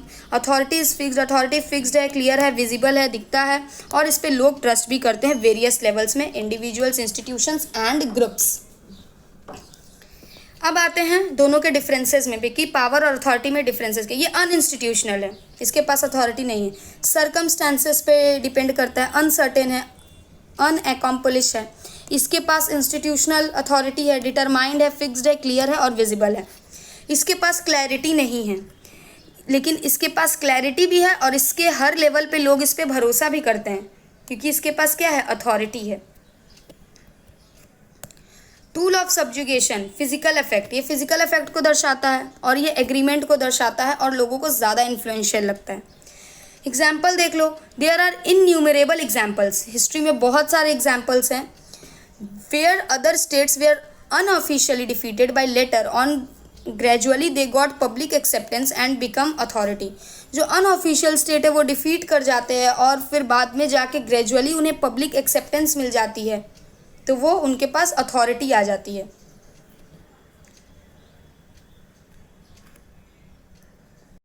Charles E मेरियम्स view के according मेरियम has not differentiated between power and authority. Real point of view उनका सही, but in reality this point of view is not correct. Real point of view में देखा जाए तो इनका जो point of view है वो करेक्ट नहीं है, क्योंकि इन्होंने बोला कि पावर अथॉरिटी में कोई डिफ्रेंशिएशन ही नहीं है, लेकिन हम लोग ने तो पढ़ा कि डिफ्रेंशिएशन तो है भाई। डिटेल एनालिसिस क्या है कि पावर एक टूल है, टूल ऑफ सच सब्जुगेशन और अफेक्ट, फिजिकल फोर्स या फिजिकल अथॉरिटी को करने के लिए एक टूल है, ठीक है। और ये क्या है कि इन्फ्लुएंशियल चीज़ है authority. There are many political and social institution जिनके पास अथॉरिटी है जो कि एग्रीमेंट पे बेस्ड है, जैसे teachers, journalist, social workers are not based on authority. इनके पास अथॉरिटी नहीं है लेकिन ये लोग रिस्पेक्टेड हैं, तो लोग इनकी बात सुनते हैं, इनके पास भी पावर है। The burning problem of politics, अभी की पॉलिटिक्स की प्रॉब्लम क्या है? One of the burning problem of politics is the balance, कि पावर और अथॉरिटी में बैलेंस करके नहीं चल रहे हैं, which can be solve by successful leaders. अगर हम लोग बैलेंस करके चले तो एक सक्सेसफुल लीडरशिप उसी को कहते हैं। तो ये नेसेसरी है, this is necessary because even the most favourite ruler needs both power and authority. कोई कितना भी आपके चहीता रूलर कोई हो, उसे भी पावर और अथॉरिटी दोनों ही का ज़रूरत है रूलिंग करने के लिए, सिर्फ एक पे बेस्ड होके वो रूल नहीं कर सकता। पावर का सोर्स क्या है, ये शॉर्ट के लिए इंपॉर्टेंट है, और कोई भी लॉन्ग क्वेश्चन आए तो अगर पावर के ऊपर आए तो उसका सोर्स लिखना भी इंपॉर्टेंट है, पावर आता कहाँ से है।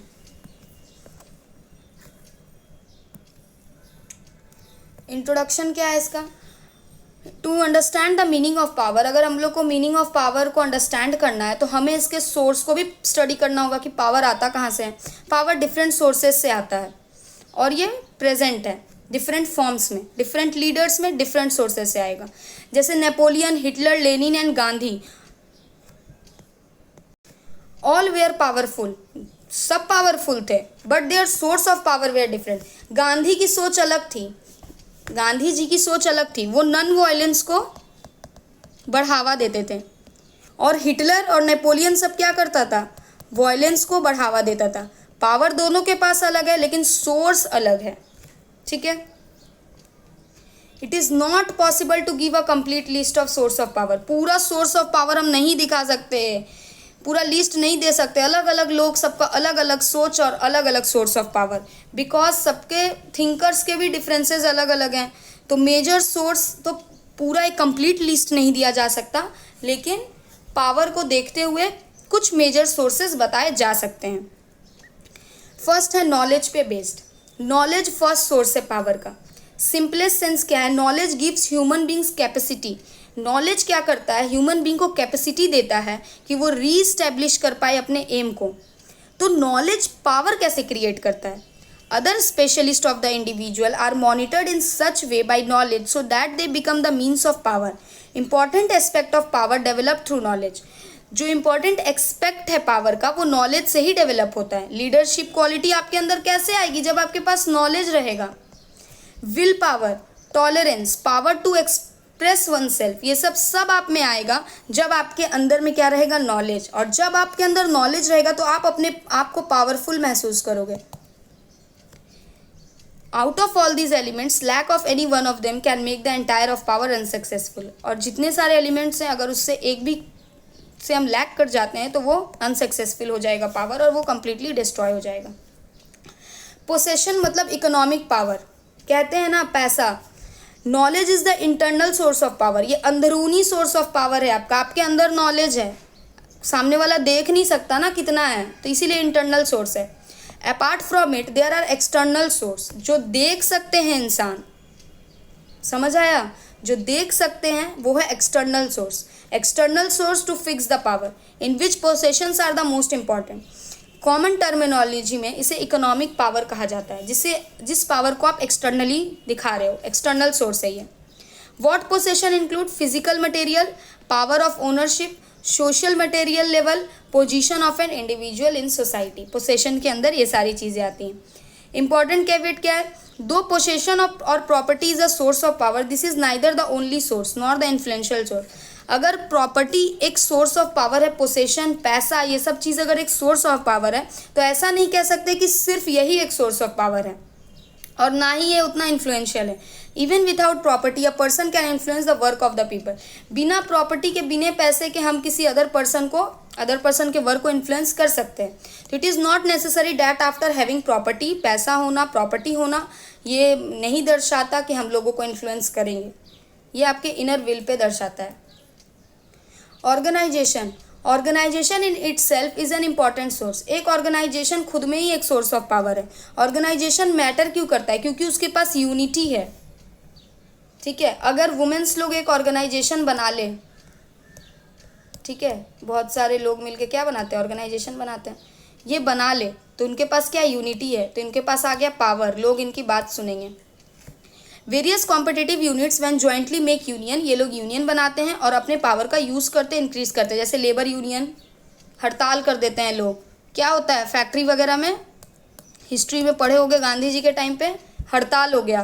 तो ये हड़ताल होने से क्या होता है कि जो ओनर होता है उसे मांग को पूरी करनी पड़ती है लेबर्स की। तो ये क्या है? एक स्ट्रेंथ के ऊपर एक पावर है। ट्रेड यूनियन, ये सब मॉडर्न टाइम्स का एग्जाम्पल है। From the point of view of power इसे कहा जाता है state is the biggest union. State एक बहुत बड़ा यूनियन है और यही मेजर रीज़न है ऑर्गेनाइज्ड फॉर्म ऑफ स्टेट का, कि हम ऑर्गेनाइज्ड हैं। शेप और साइज, मेनी टाइम्स शेप भी कंसीडर करता है पावर के दिखाने के लिए। It is believe that the shape of a union give introduction. If shape and union are unanimous, then it happens, but in all circumstances, many times bigger shapes make it complex and disbalanced. अगर किसी चीज़ का shape बड़ा हो जाए तो उसे मतलब use करना, उस पर पावर थोड़ा कॉम्प्लेक्स और डिसबैलेंस हो जाता है। Does not let remain according to the circumstances. That is why some political parties take shelter of purges in order to decrease their size. तो वो shelter लेते हैं purges का अपने size को decrease करने के लिए। अब आते हैं ट्रस्ट के ऊपर। ट्रस्ट भी एक सोर्स ऑफ पावर है, important source of power. Power का इसे वो कहा जाता है sword. The power of sword also ultimately depends on trust. Power का जो तलवार है वो ट्रस्ट पे ही डिपेंड करता है। ठीक है, भरोसा जिसे कहते हैं, भरोसा होगा तभी आप किसी के इन्फ्लुएंस हो पाओगे, मतलब पावर का यूज़ हो गया।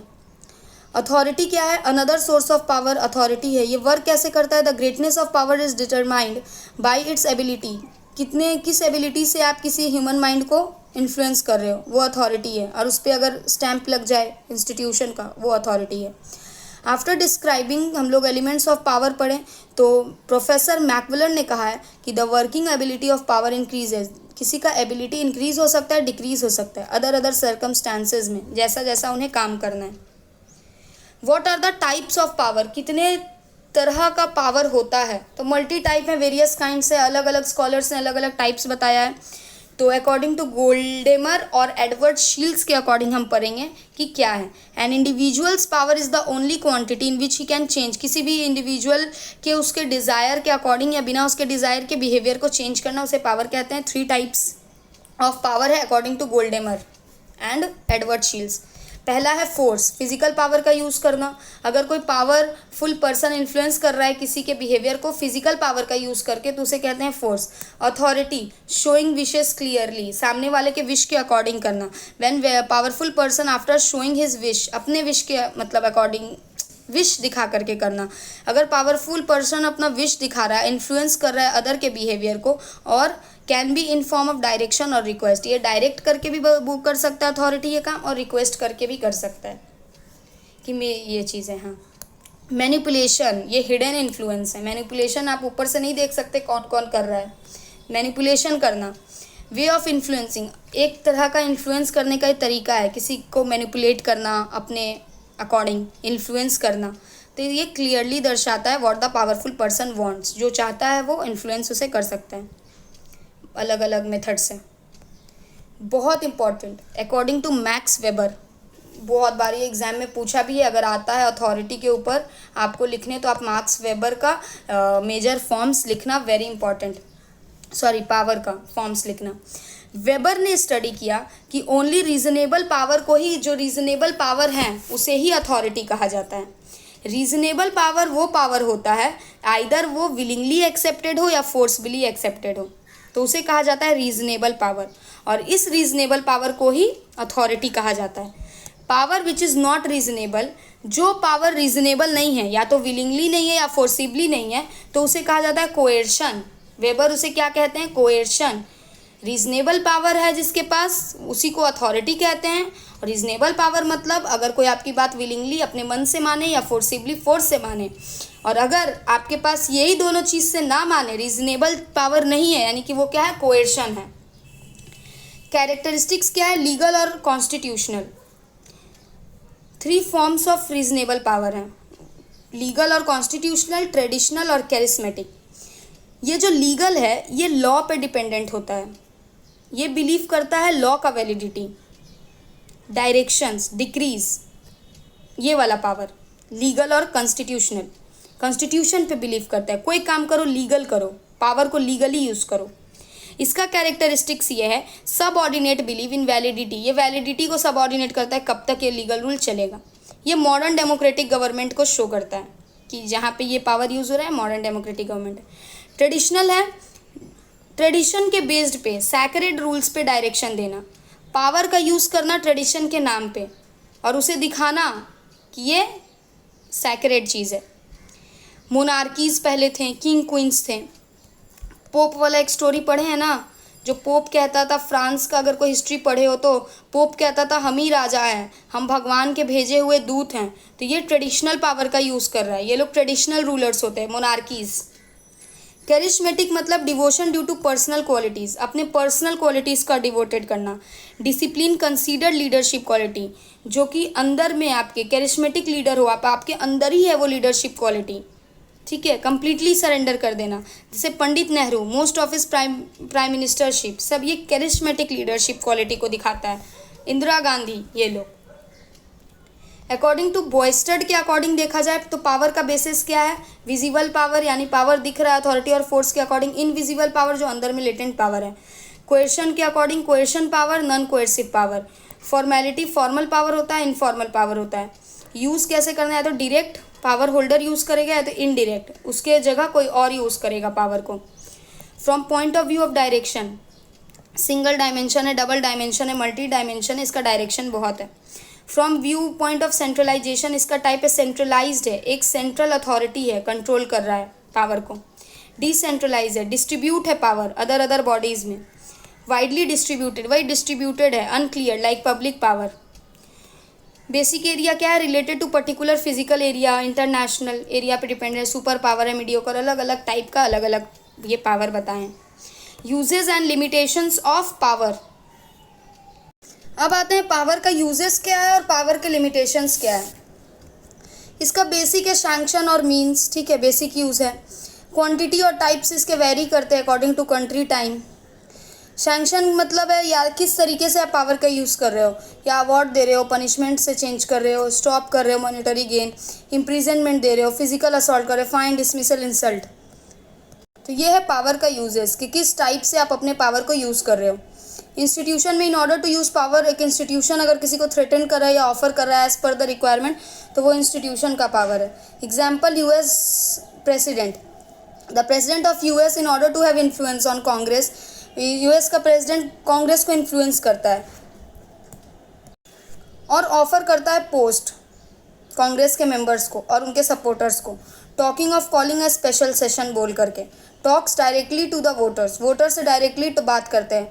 Threatens to use veto power, threat करते हैं पर्टिकुलर वीटो पावर को यूज़ करने के लिए। स्ट्रेटेजी क्या है? Whenever one of this fails the other one is used, एक फेल हुआ तो हम दूसरे का यूज़ करेंगे, मतलब बात से बात नहीं बनी तो हाथ से बात करेंगे, वो चीज़ है। सक्सेस रेट क्या है? Usually we get success in the use of power, कभी कभी ये अनसक्सेसफुल हो जाता है और कभी कभी इसे यूजुअली तो सक्सेस ही मिलती है, कभी कभी किसी टाइम पे ये अनसक्सेसफुल हो जाता है पावर का यूज़। लिमिटेशन क्या है? ये कोई फ्री नहीं है पावर का यूज़ करना, इसमें बहुत सारे रिस्ट्रिक्शंस और लिमिटेशन है। हिस्टोरिकल, ट्रेडिशन, स्पेसिफिक लिमिटेशन है। Political, ways to get agreement और परमिशन लेके करना पड़ेगा पॉलिटिकल डेवलपमेंट के लिए, हर चीज़ में एग्रीमेंट चाहिए, परमिशन चाहिए।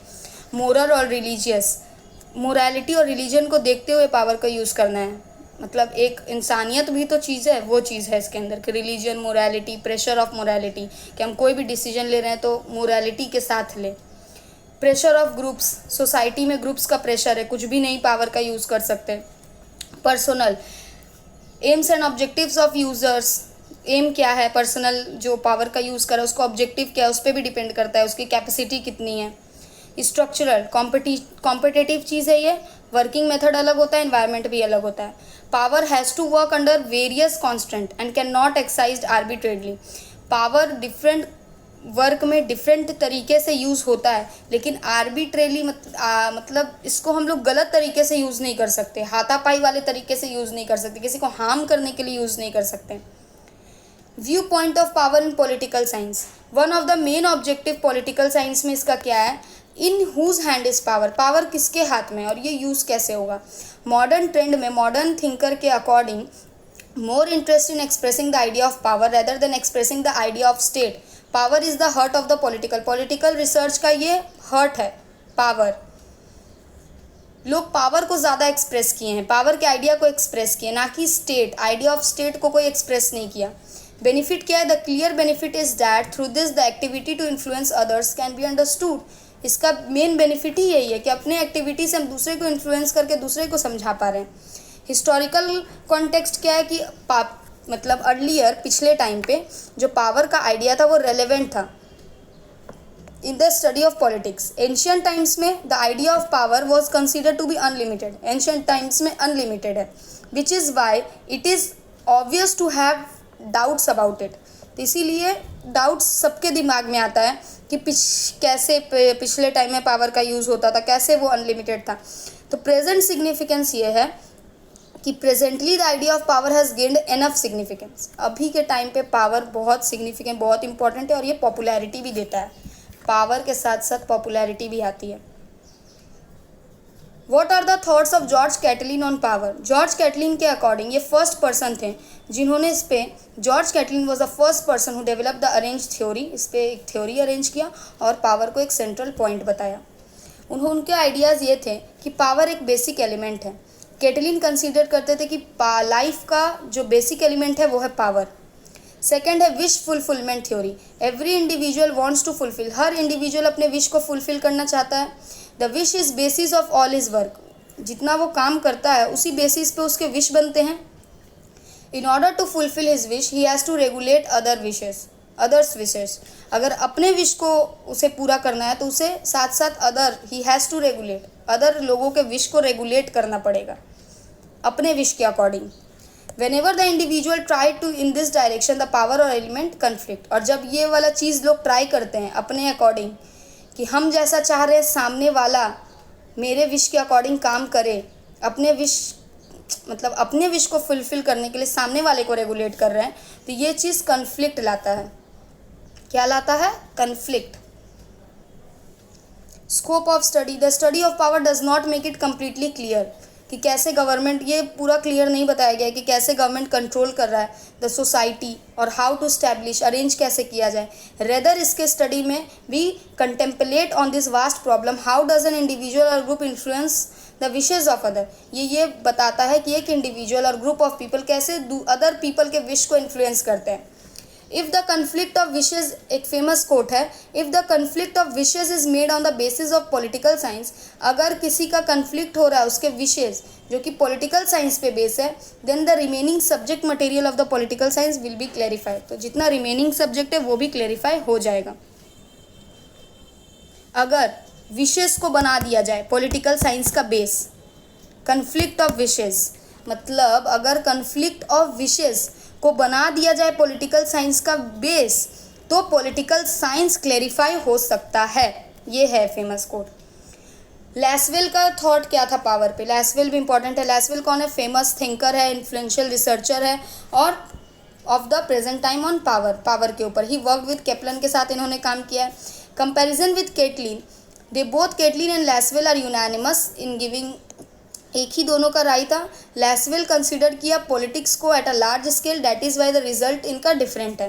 लार्ज स्केल पे ये स्टडी किए इसीलिए इनका डिफरेंट है, लेकिन है दोनों का यूनानिमस ही। Politics as value study, Lasswell believe करते थे कि पॉलिटिकल साइंस बेसिकली पावर का प्रोसेस है, ये स्टडी करता है। This is a study of changes, एक कंडीशन को कैसे बना रहे हैं सोसाइटी का वैल्यू, ये उस चीज़ के बारे में स्टडी करता है। This is a study of the changes in the condition and making of values. Condition में कैसे चेंजेस आ रहा है और लोग सोसाइटी में चीज़ों को वैल्यू कैसे कर रहे हैं, उसकी स्टडी करता है। So in political science power and values have to study. Political science में पावर और वैल्यूज़ दोनों पढ़ने पड़ेंगे, ये दोनों एक दूसरे पे डिपेंडेंट है। फेमस बुक है who gets what when and how, very important exam में आंसर में डालने के लिए। एक बुक है who gets what when and how. The book mainly describe those means through which people of upper class reach the designation of power and remain there. They try to gain their security, income and respect. जो ये book ये बताता है कि जो upper class के लोग हैं अपने डेजिग्नेशन के अकॉर्डिंग वो हर चीज़ को पा लेते हैं और ट्राई करते हैं पाने का जो वो चाहते हैं, income, respect, security. Clarifies what is the source of power that the upper political class possesses. ये क्लेरिफाई करता है सोर्स ऑफ पावर को, जो कि upper political class. Criticism of limited scope. If we consider political idea to be the study form changing value, तो ये लैसवेल के according ये सब है स्मॉल पोर्शन, ठीक है। कंजर्वेटिव आइडियोलॉजी लेवल क्या है? बहुत सारे थिंकर्स ये कंसिडर करते हैं कि लैसवेल का जो सोच है वो बहुत कंजर्वेटिव है, लिबरल नहीं है, फ्रीडम चीज़ को नहीं दिखा रहा है। Because on its basis Lasswell has consider the entire subject material of political science. इसी बेसिस पे लैसवेल ने बोला कि पॉलिटिकल साइंस से कन्फ्लिक्ट फॉर पावर है। अगर इसी टाइप का क्वेश्चन आ जाए कि क्यों पॉलिटिकल साइंस को कन्फ्लिक्ट ऑफ पावर कहा जा रहा है, तो लैसवेल को डिस्क्राइब करना इंपॉर्टेंट है। Later work power and society. इस बुक में इंक्लूड किया गया डिस्ट्रीब्यूशन ऑफ वैल्यूज़ और पॉलिटिकल साइंस की स्टडीज़। तो अब हम लोग का जो पावर था वो अच्छे से समझ में आ गया। थोड़ा बहुत हम लोग पावर के साथ अथॉरिटी भी लेकर के चले थे। इन्फ्लुएंस समझ आ गया, इन्फ्लुएंस क्या होता है। तो अब हम लोग पूरा अथॉरिटी को समझेंगे। सेक्शन बी है अथॉरिटी। अथॉरिटी है क्या, इसका रोल क्या है? अथॉरिटी है इंस्टीट्यूशनल राइट, पावर को यूज़ करने का इंस्टीट्यूशनल राइट को अथॉरिटी कहते हैं। ये खुद में एक पावर नहीं है, एक राइट है। पॉलिटिक्स में इसका रोल है, अथॉरिटी को कहा जाता है पॉलिटिक्स का soul of the body is authority. Soul of the body of politics is authority. Main function क्या है? ये मेन टूल है पावर को यूज़ करने का, किसी को इन्फ्लुएंस करने का, लीडरशिप दिखाने का।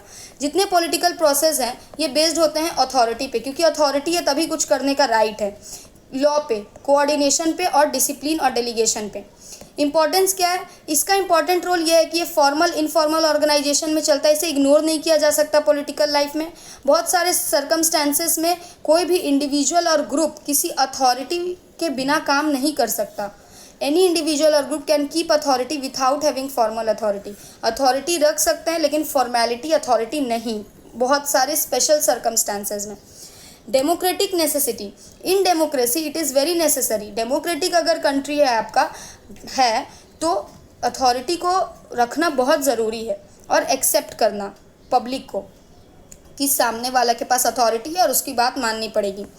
Political significance. In state arrangements and politics it is very important to increase. अगर हमें स्टेट अरेंजमेंट करना है, पॉलिटिक्स लाना है स्टेट में, तो हम बहुत इंपॉर्टेंट है कि अथॉरिटी का क्वांटिटी को इंक्रीज़ करना। तो the achievement of political goals, अगर हम अचीव करना चाहते हैं पॉलिटिकल गोल्स तो ये पूरा अथॉरिटी पे डिपेंड करता है। वेरियस डेफिनेशन से अथॉरिटी के और भी चीज़ें क्लियर होंगी। From international dictionary of social sciences में कहा गया है अथॉरिटी कैन बी डिफाइंड बहुत सारे वेज में अथॉरिटी को डिफाइन किया जा सकता है। ये पावर के साथ एसोसिएटेड है, इन्फ्लुएंस के साथ एसोसिएटेड है और लीडरशिप क्वालिटी के साथ। तो बॉयस्टर्ड ने क्या कहा कि अथॉरिटी एक इंस्टीट्यूशनल राइट है पावर को यूज़ करना, ये खुद में एक पावर नहीं है, एक इंस्टीट्यूशनल राइट है। बीच ने क्या कहा? अथॉरिटी एक लेजिटिमेट राइट है, किसी भी इंडिविजुअल पर्सन के बिहेवियर को डायरेक्ट इन्फ्लुएंस करना, यानी लेजिटिमेट राइट है। मतलब लोग खुद से चीज़ों को मान रहे हैं तो वो लेजिटिमेसी हो गई, बताए थे।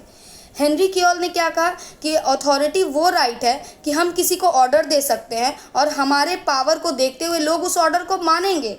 तो right and power to get obedience, लोग माने बात को। एलन ने क्या कहा कि पावर और right, the power and rights to make possible, power और राइट मिलके पॉसिबल बनाते हैं वर्क पॉसिबल बनाते हैं। तो एनेबलिंग कंप्लीशन ऑफ वर्क, तो किसी कंप्लीट करना है किसी वर्क को तो पावर और राइट पॉसिबल है। थियो हेमन ने क्या कहा, थियो हेमन ऐसे उतना इंपॉर्टेंट नहीं है, फिर भी जस्ट बता दे रहे हैं, that constitutional power on the basis of which the subordinate are asked to work and they can be compelled in case of prohibition of rules, disciplinary action can be taken against them, they can have even be sir. Constitutional power की use किया जाए तो law के according काम करना है, और अगर हम उसके लॉ के रूल्स के अकॉर्डिंग काम नहीं करते हैं तो हम उसके अगेंस्ट जा रहे हैं तो हम सस्पेंड हो सकते हैं, कॉन्स्टिट्यूशनल पावर है। यूनेस्को रिपोर्ट के according authority is a power which is accepted, authority वो पावर है जिसको एक्सेप्टेंस मिली है, रिस्पेक्ट मिला है और लोग इस पर ट्रस्ट करते हैं। ये इंपॉर्टेंट है, ये डाल देना अथॉरिटी में। तो एक्सेप्टेंस एंड ट्रस्टेड नेचर है। कॉमन डेफिनेशंस देख लो, हाई रैंक पावर के पास है डिसीजन लेने का, ऑर्डर देने का और ऑर्डर को इम्प्लीमेंट करने का। लिमिटेशन क्या है, all this definition clarify only one, एक ही एस्पेक्ट बताता है कि फॉर्मल और लीगल तरीके से। They consider authority as high level power, authority को ये लोग कंसीडर करते हैं हाई लेवल पावर पे, कि जिसके पास हाई लेवल पावर है वही ऑर्डर दे सकता है। मिसिंग एलिमेंट क्या है, the order of authority holders are not implemented only due to on the one basis, another basis of implementation is the consent of those who are order to subordinate. मतलब other implementation है कि किसी की consent ले लेना, order दे करके अपने subordinate की कंसेंट ले लेना कि वो खुद से उसकी बात को मान रहा है। बिहेवियरल और साइकोलॉजिकल एस्पेक्ट क्या है अथॉरिटी को लेकर के, Mary Parker, Follett, Chester, Barnard, Simon describe किए अथॉरिटी को बिहेवियर और साइकोलॉजिकल एस्पेक्ट पे। तो देखते हैं, साइमन का डेफिनेशन है, इंपॉर्टेंट है साइमन।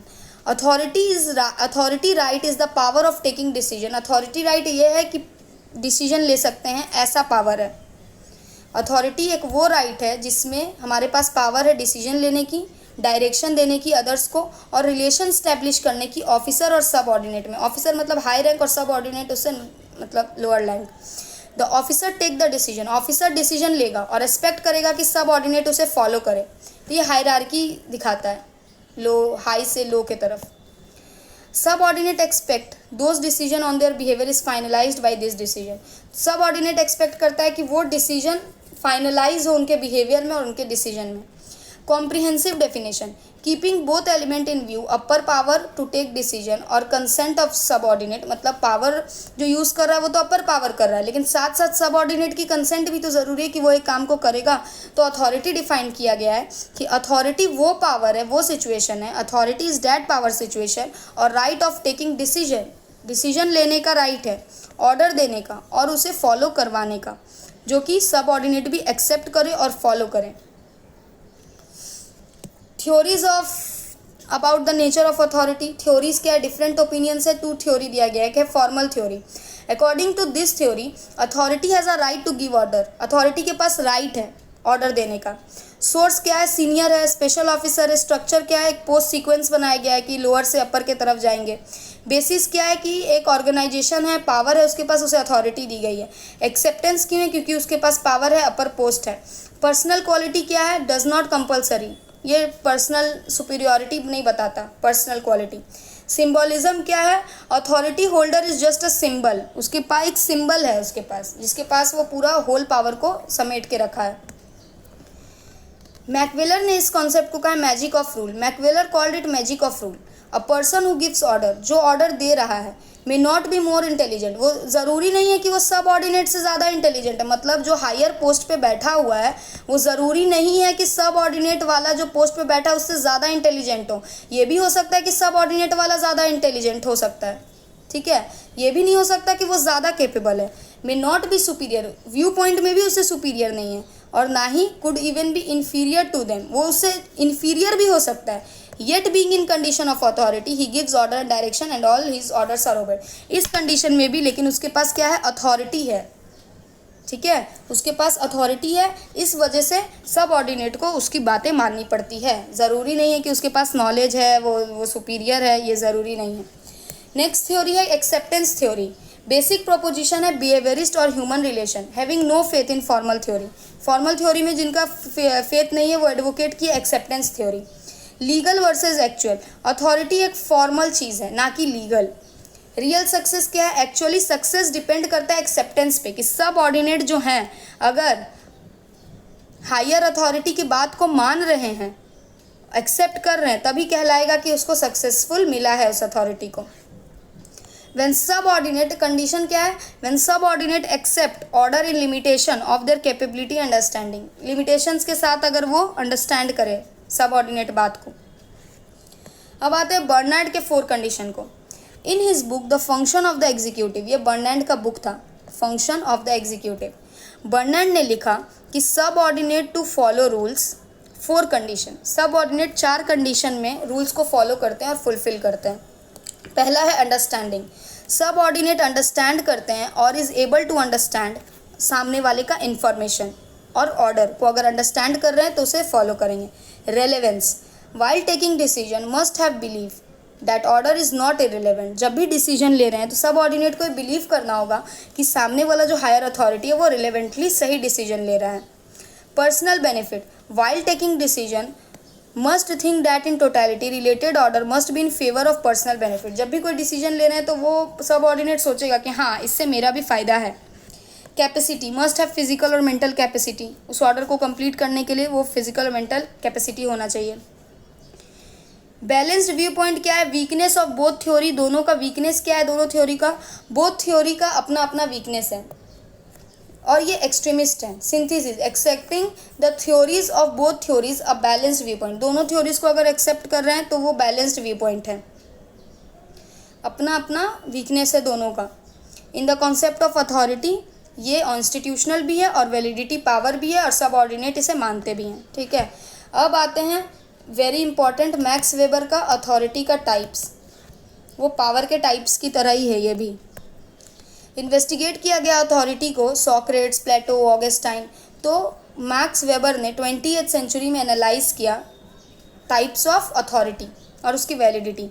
पहला है ट्रेडिशनल, इसका बेसिस है it always happened based on continuous, ये हमेशा होता है कॉन्टिन्यूस प्रोसेस की तरह, जो चला आ रहा है वो चला आ रहा है ऐसा।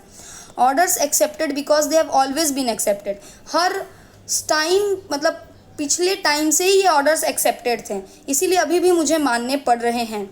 ये टेम्पोररी है, डेलीगेशन इसका टेम्पोररी है, ये सुप्रीम ऑथोरिटेरियन के विल पे डिपेंड करता है और सब ऑर्डिनेट को मानता है एज अ सर्वेंट, ठीक है। इसका सर्वेंट टाइप है, मोड ऑफ यूजिंग है एडहॉक और पर्सनैलिटी ऑफ लीडर है ये ट्रेडिशनल। फिर आते हैं रैशनल लीगल ब्यूरोक्रेसी, ये हाई लेवल फॉर्मलेस रूल्स है और ये वैलिड है। Authority gained after obtaining position, मेरे पास तभी अथॉरिटी आ रही है जब मेरे पास पोजीशन आ रहा है कॉन्स्टिट्यूशनल रूल्स के अकॉर्डिंग और रैशनल लॉजिकल ग्राउंड के अकॉर्डिंग।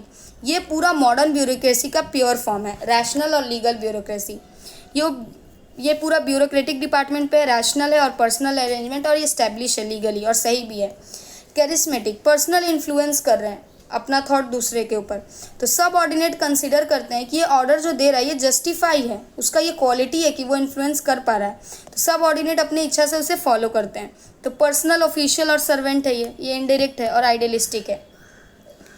वेबर एडिशनल एनालिसिस क्या थी वेबर की, weber present analysis of only valid authority, weber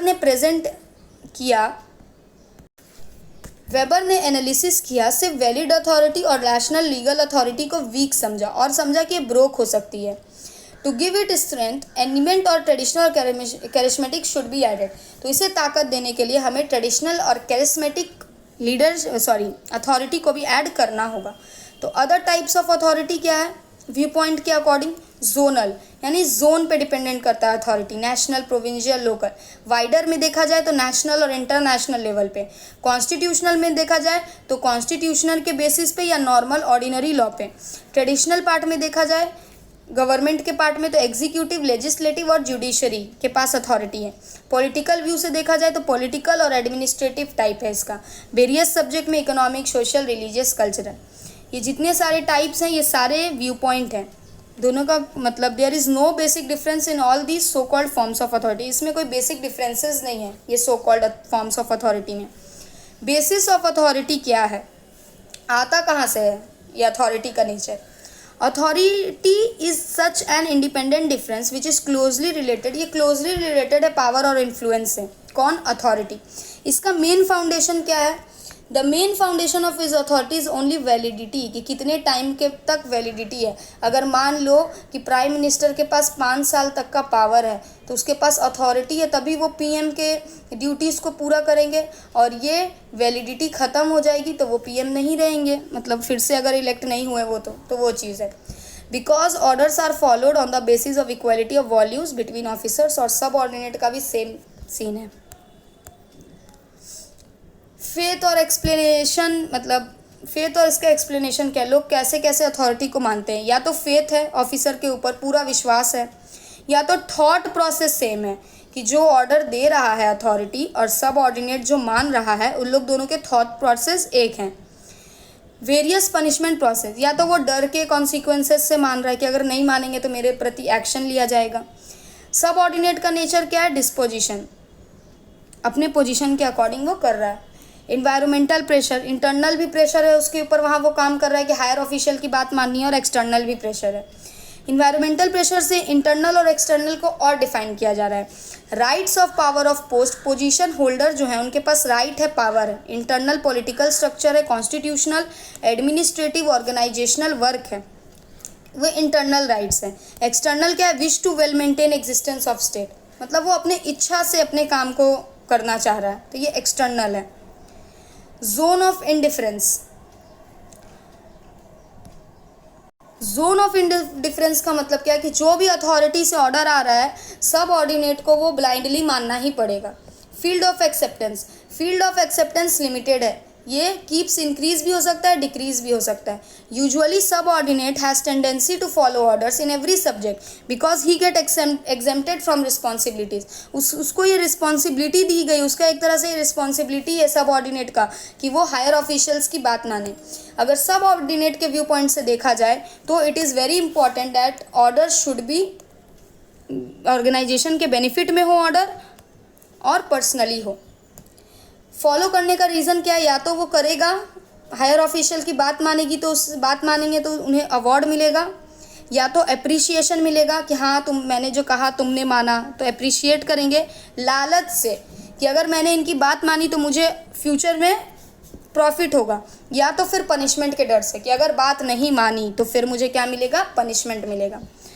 when authority is most effective, जब अथॉरिटी बहुत इफेक्टिव हो जाए तो ये क्या हो जाता है, लीडरशिप क्वालिटी को दर्शाता है कि एक पर्सनल के पास कितना क्वालिटीज़ है कि वो किसी को इन्फ्लुएंस करके अपना काम करवा रहा है।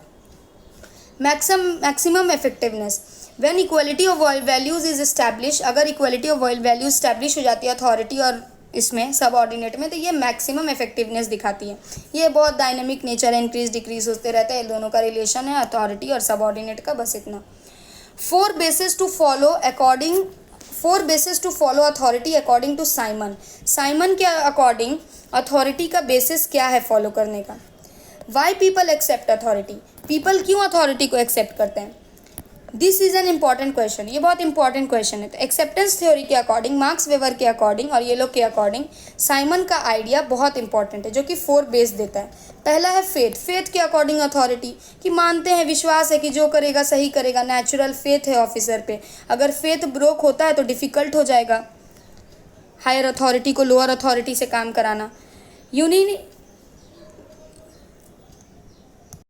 यूनानिमिटी क्या है, human nature gives more importance to suggestion and advises those who have, unanimous decision है दोनों का, दोनों उस चीज़ के ऊपर इम्पॉर्टेंस, मतलब एक चीज़ के ऊपर दोनों हायर और लोअर दोनों एक ही चीज़ ये लोग का गोल है, ये तो दोनों यूनानिमस डिसीजन ले रहे हैं, वही है, एग्जाम्पल पढ़ लेना।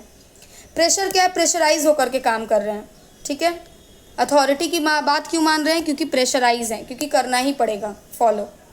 इसका वैलिडिटी क्या है, वैलिडिटी एक अदर चीज़ है। हर ऑर्गेनाइजेशन में एक हायरार्किकल सिस्टम एग्जिस्ट करता है, ये बहुत इंपॉर्टेंट एक बात है, इसे मेंशन करना आंसर में इंपॉर्टेंट है कि हर ऑर्गेनाइजेशन में एक हायरार्की बेस्ड सिस्टम है।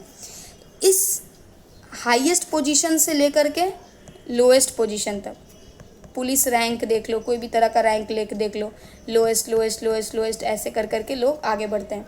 तो authority is accepted with the recognition that's officers order should B follow, तो अथॉरिटी एक्सेप्ट हो रही है तभी जब ऑफिसर्स के ऑर्डर्स फॉलो किए जा रहे हैं।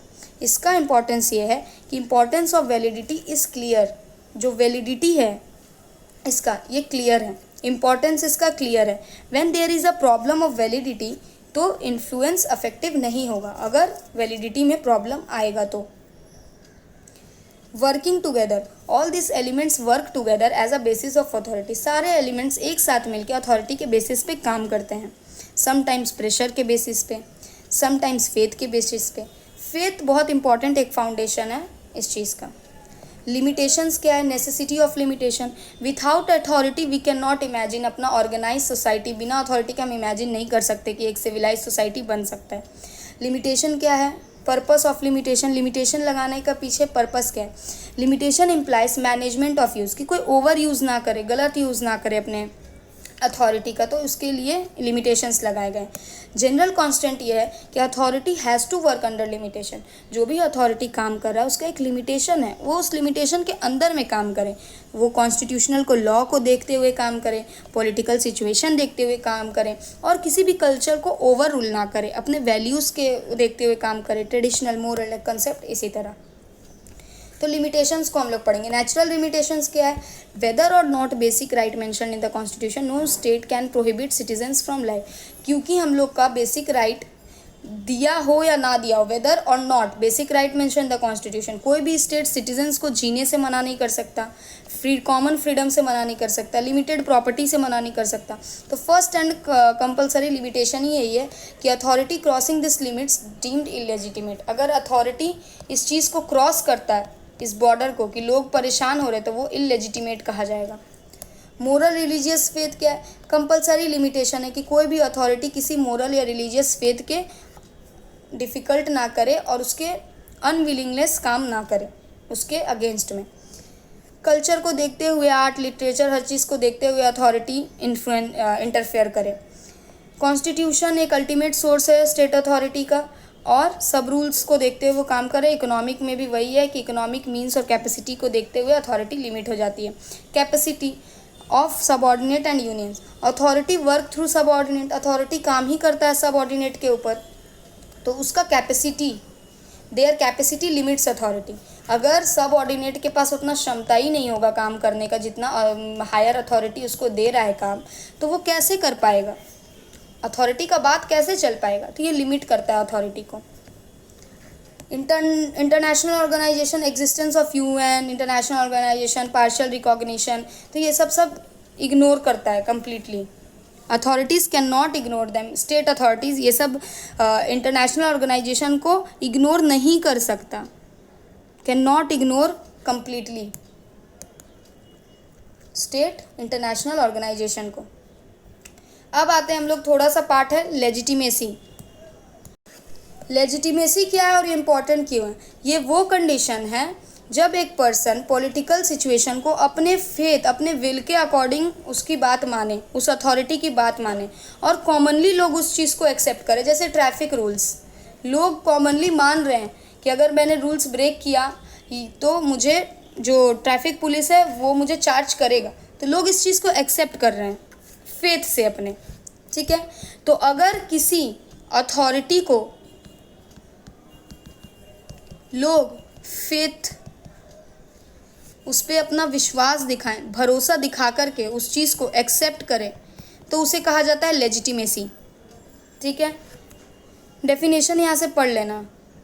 इम्पॉर्टेंस क्या है लेजिटिमेसी का? कि जो कॉन्सेप्ट था अथॉरिटी का एंशिएंट टाइम्स पे और प्रेजेंट कॉन्टेक्स्ट में, इसका डिफरेंट व्यूज़ है।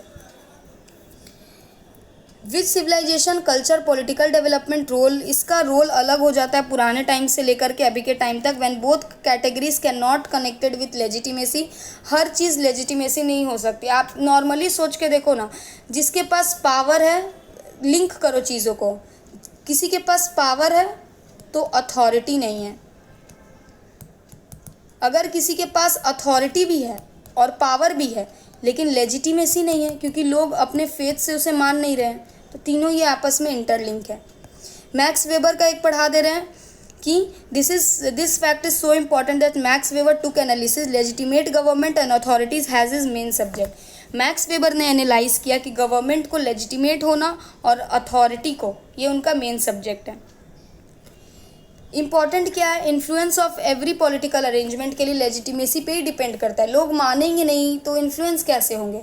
और डेमोक्रेसी में लेजिटिमेसी तो बहुत इम्पॉर्टेंट है, क्योंकि लोग मानेंगे ही नहीं। ये तो लोगों के विल के अकॉर्डिंग है ना, फेथ के अकॉर्डिंग है। तो लोग अगर मानेंगे नहीं तो चलेगा चीज़ कैसे। पब्लिक एग्रीमेंट पे डिपेंड करता है। Difficult to make people obey on basis of fear and terror. Fear और टेरर दिखा करके तुम कितना लोगों से बात मनवाओगे, एक ना एक दिन तो वो अपोज करेंगे ही। इस वजह से लेजिटिमेसी इंपॉर्टेंट है कि वो खुद से बात को माने, हमें फियर और टेरर का यूज़ ना करना पड़े, मिनिमल फोर्स का यूज़ करना पड़े। हेल्दी रिलेशनशिप क्रिएट करता है ये पर्सन अथॉरिटी में। ये वाला कोट पढ़ लेना। हिस्टोरिकल डेवलपमेंट क्या है, प्लेटो ने बोला वर्ड लेजिटिमेसी ओरिजिनेट होता है लैटिन वर्ड से, जिसका वर्ड है लेजिटिमेटस। मिडिएवल पीरियड में इसे लेजिटिमेट्स कहा जाता था। पॉलिटिकल थिंकर प्लेटो के अकॉर्डिंग सोड seeds under idea of justice. ये जस्टिस के अंदर एक दबा हुआ एक बीज है, क्या, legitimacy. Every rule should have intelligent basis. Her rule एक इंटेलिजेंट बेसिस पे बनता है, उसका रूट होता है, मोरल वैल्यूज़ होता है, फेथ होता है, कॉमन एक्सेप्टेंस होता है। एरिस्टोटल के according depicted concept as law rule और कॉन्स्टिट्यूशनल रूल। ये कॉन्स्टिट्यूशनल रूल और डिपिक्टेड लॉ रूल के ऊपर डिपिक्टेड है।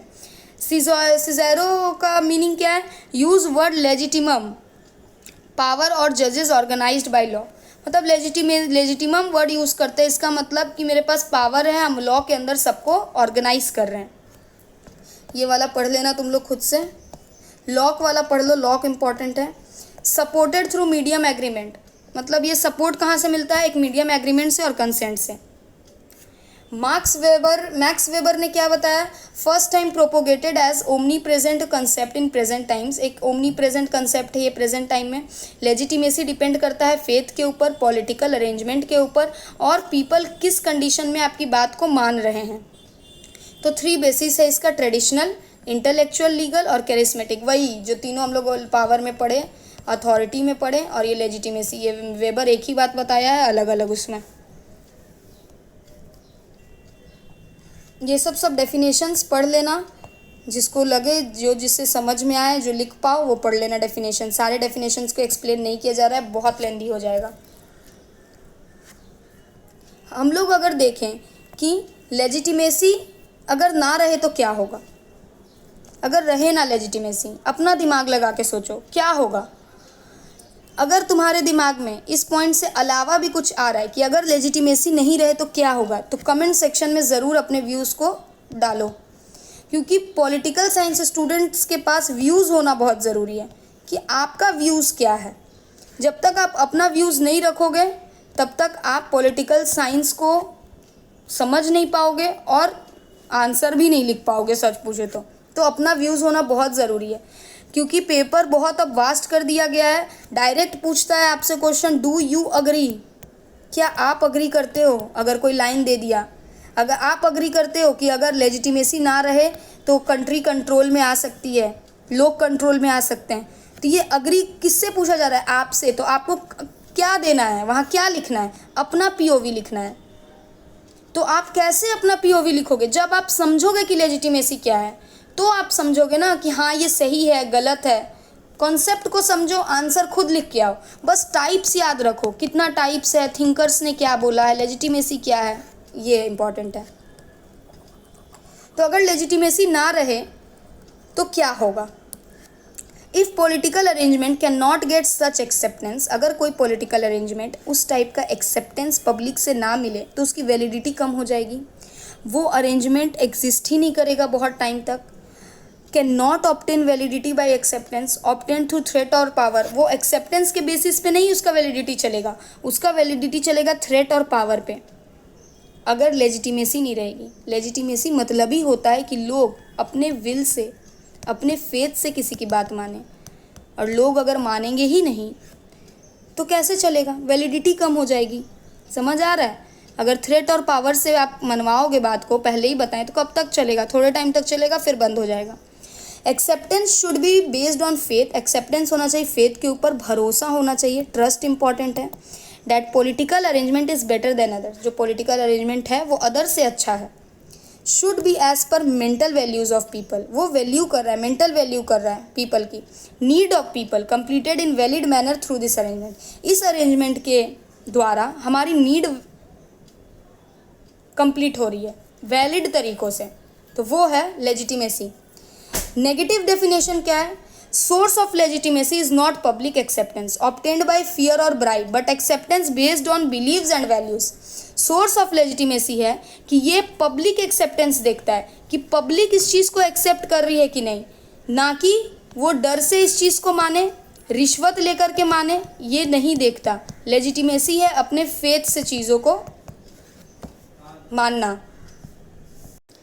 अब आते हैं हम लोग कैरेक्टरिस्टिक्स ऑफ लेजिटिमेसी। ये फिजिकल ऑब्जेक्ट नहीं, कॉन्सेप्ट है, ठीक है। Includes capacity to create particular faith, मतलब एक इंसान के पास कितना कैपेसिटी है कि वो अपनी बात मनवा सके, ये पीपल पे डिपेंड करता है। इस चीज़ को रीड कर लेना, ये समझ आ जाएगा।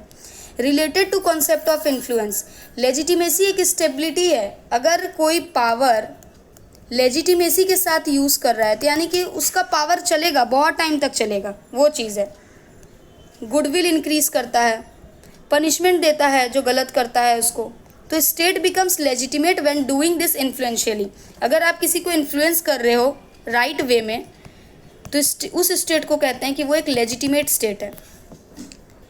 ये डिपेंड करता है वैल्यूज़ पे, पीपल के वैल्यूज़ पे डिपेंड करता है कि पीपल का फेथ कितना है आपके ऊपर और डेमोक्रेटिक के कंट्री के ऊपर। Ability to transfer power into authority, legitimate power is authority. जिसके पास लेजिटिमेट पावर है वही अथॉरिटी है। Power becomes authority, power authority बन सकता है तभी जब वो लेजिटिमेट हो।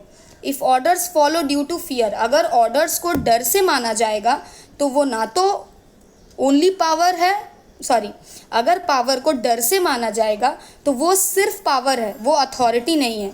अगर हम अपने मन से पावर को मान रहे हैं तो वो अथॉरिटी है और लेजिटिमेसी है। डिपेंड्स ऑन वाइड सोशल, ये सोसाइटी के ऊपर बेस्ड है कि सोशल एक्सेप्टेंस इसको कितना मिल रहा है, लोग कितना टॉलरेट कर रहे हैं। बेसिकली डिपेंड करता है कि आप पीपल को कैसे कन्विंस कर रहे हो politically. Convince people that political condition is good, आप कन्विंस कर रहे हो कि पॉलिटिकल जो कंडीशन है वो सही है। की पॉइंट्स इसका क्या है? लार्ज स्केल पे सोशल एक्सेप्टेंस चाहिए, ट्रांसफॉर्म करना है पावर को अथॉरिटी में, डिपेंड करता है ये लोगों के फेथ पे। ये डेफिनेशन पढ़ लेना। इन्फ्लुएंस पहले ही पढ़ा चुके हैं, इन्फ्लुएंस क्या है, पावर और इन्फ्लुएंस, ठीक है। सोशल लाइफ, रॉबर्ट डॉल के अकॉर्डिंग पावर एंड इन्फ्लुएंस दोनों ही सेंट्रल कॉन्सेप्ट है। ये सोशल लाइफ इंपॉर्टेंट एलिमेंट है सोशल लाइफ में, और कल्चरल डेवलपमेंट के लिए भी इन्फ्लुएंस वाली चीज़ इंपॉर्टेंट है, डेमोक्रेसी के लिए भी, इंटरनेशनल पॉलिटिक्स के लिए भी और यूनिवर्सल भी। तो पॉलिटिकल ये रीड कर लेना, ठीक है, रीड कर लेना अच्छे से, कुछ ना आए तो कमेंट करना। For political leaders, question of life and death, when political leaders not able to access own opposition influence properly bring disaster end to political career। अगर आप किसी opposition की बातों को अगर उससे इन्फ्लुएंस हो जा रहे हो, opposition की बातों से आप इन्फ्लुएंस हो जा रहे हो, तो मतलब आप अपना पॉलिटिकल करियर को ख़त्म कर रहे हो। मेजरमेंट प्रॉब्लम क्या है? मेजरमेंट ऑफ इन्फ्लुएंस एक प्रॉब्लम है, कोई प्रॉपर मेथड नहीं है कि हम इन्फ्लुएंस को कैसे मेजर कर सकते हैं, ना थ्योरी है ना आइडियोलॉजी है। तो पॉलिटिकल साइंस स्टिल डेवलपिंग, तो पॉलिटिकल साइंस डेवलप हो रहा है कि इसे मेजर किया जा सके। ये डेफिनेशंस पढ़ लेना क्योंकि इन्फ्लुएंस बता दिया गया है कि पावर और इन्फ्लुएंस होता क्या है। नेचर, तो इन्फ्लुएंस को देखा जाए तो influence of large population can be less whereas minority is more influential. Large population पे इन्फ्लुएंस करना थोड़ा प्रॉब्लमेटिक हो सकता है, लेकिन जो कम पॉपुलेशन है उस पर ज़रूरी है। सीन इन बोथ डेवलपिंग और डेवलप्ड कंट्रीज़ दोनों में देखा गया है कि माइनॉरिटी जो पीपल होते हैं जिनका पॉपुलेशन कम होता है उन्हें माइनॉरिटी कहा जाता है, ठीक है। तो माइनॉरिटी जल्दी इन्फ्लुएंशियल करना उन्हें ज़्यादा आसान है। एरिस्टोटल के अंदर अगर इन्फ्लुएंस करना है तो एजुकेशन मोस्ट इंपॉर्टेंट एलिमेंट है। रूशो के according discuss uneven distribution, uneven distribution पे डिस्कशन करो। मार्क्स ने बोला पॉलिटिकल इन्फ्लुएंस फॉलो करता है इकोनॉमिक पावर पे। Those processing means of production have more economic, जिसके पास ज़्यादा इकोनॉमिक पावर है वही पॉलिटिकली इन्फ्लुएंस कर सकता है। इनका डिफरेंसेस देख लो। पॉलिटिकल इन्फ्लुएंस का property, education, important information, health, personal attraction और efficiency. Difference of political means, ये डिपेंड करता है पॉलिटिकल मीन के ऊपर कि कैसे, क्या फेमस है कोई इंसान, फैमिली का है, या कैसे आप मतलब कि उससे इन्फ्लुएंस हो रहे हो।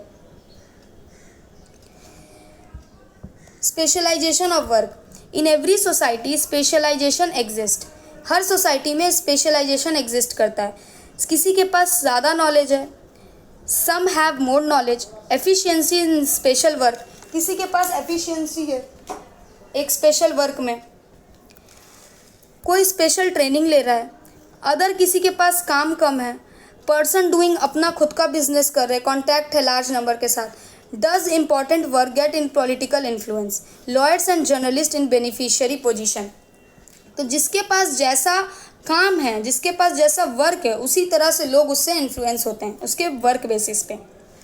Difference of aims and inspiration, aims differ person to person, हर पर्सन का एम डिफरेंट होता है। Even with means, some use of कोई पॉलिटिकल मीन्स का यूज़ करता है, कोई प्रॉपर्टी वेल्थ का, तो ये चीज़ है। एफिशिएंसी ऑफ वर्क भी दोनों का डिफरेंस है, अलग अलग तरीक़ों से असिस्ट करना। ये रीड कर लेना जस्ट, ये उतना इम्पॉर्टेंट नहीं है, जस्ट आपको एक्सप्लेन करने के लिए दिया गया है कि आप चीज़ों को बेहतर क्लैरिटी के साथ समझ सको, तो इसे रीड कर लेना, ओनली रीड, क्लैरिटी के लिए बस।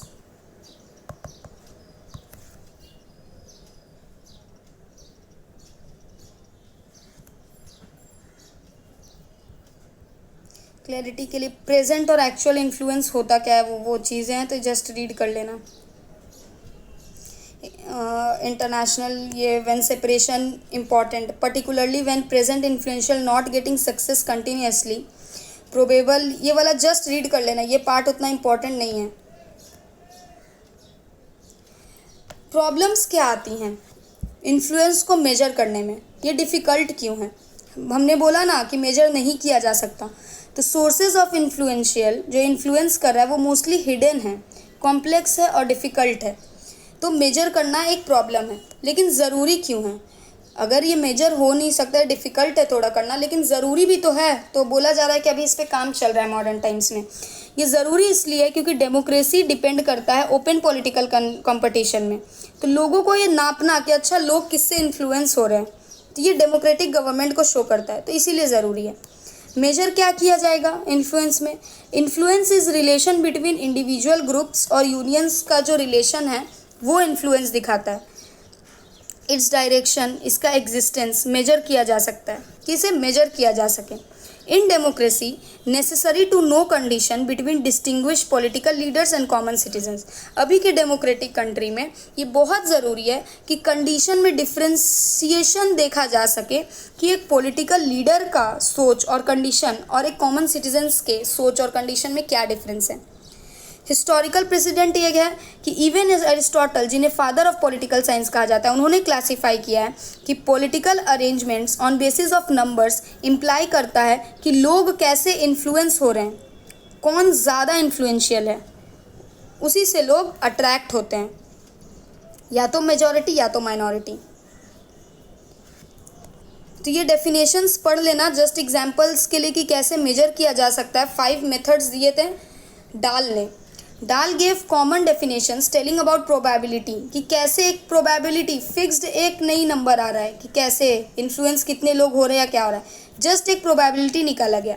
If A influence B in quantity X, अगर ए बी को इन्फ्लुएंस कर रहा है किसी एक्स क्वांटिटी में, influence of A and B is X minus 1, तो ये हो जाएगा एक्स माइनस 1। इसको उतना यूज़ करना ज़रूरी नहीं है, जस्ट फॉर ये कंसेप्चुअल क्लैरिटी के लिए, उतना मेजरिंग आएगा नहीं, ठीक है।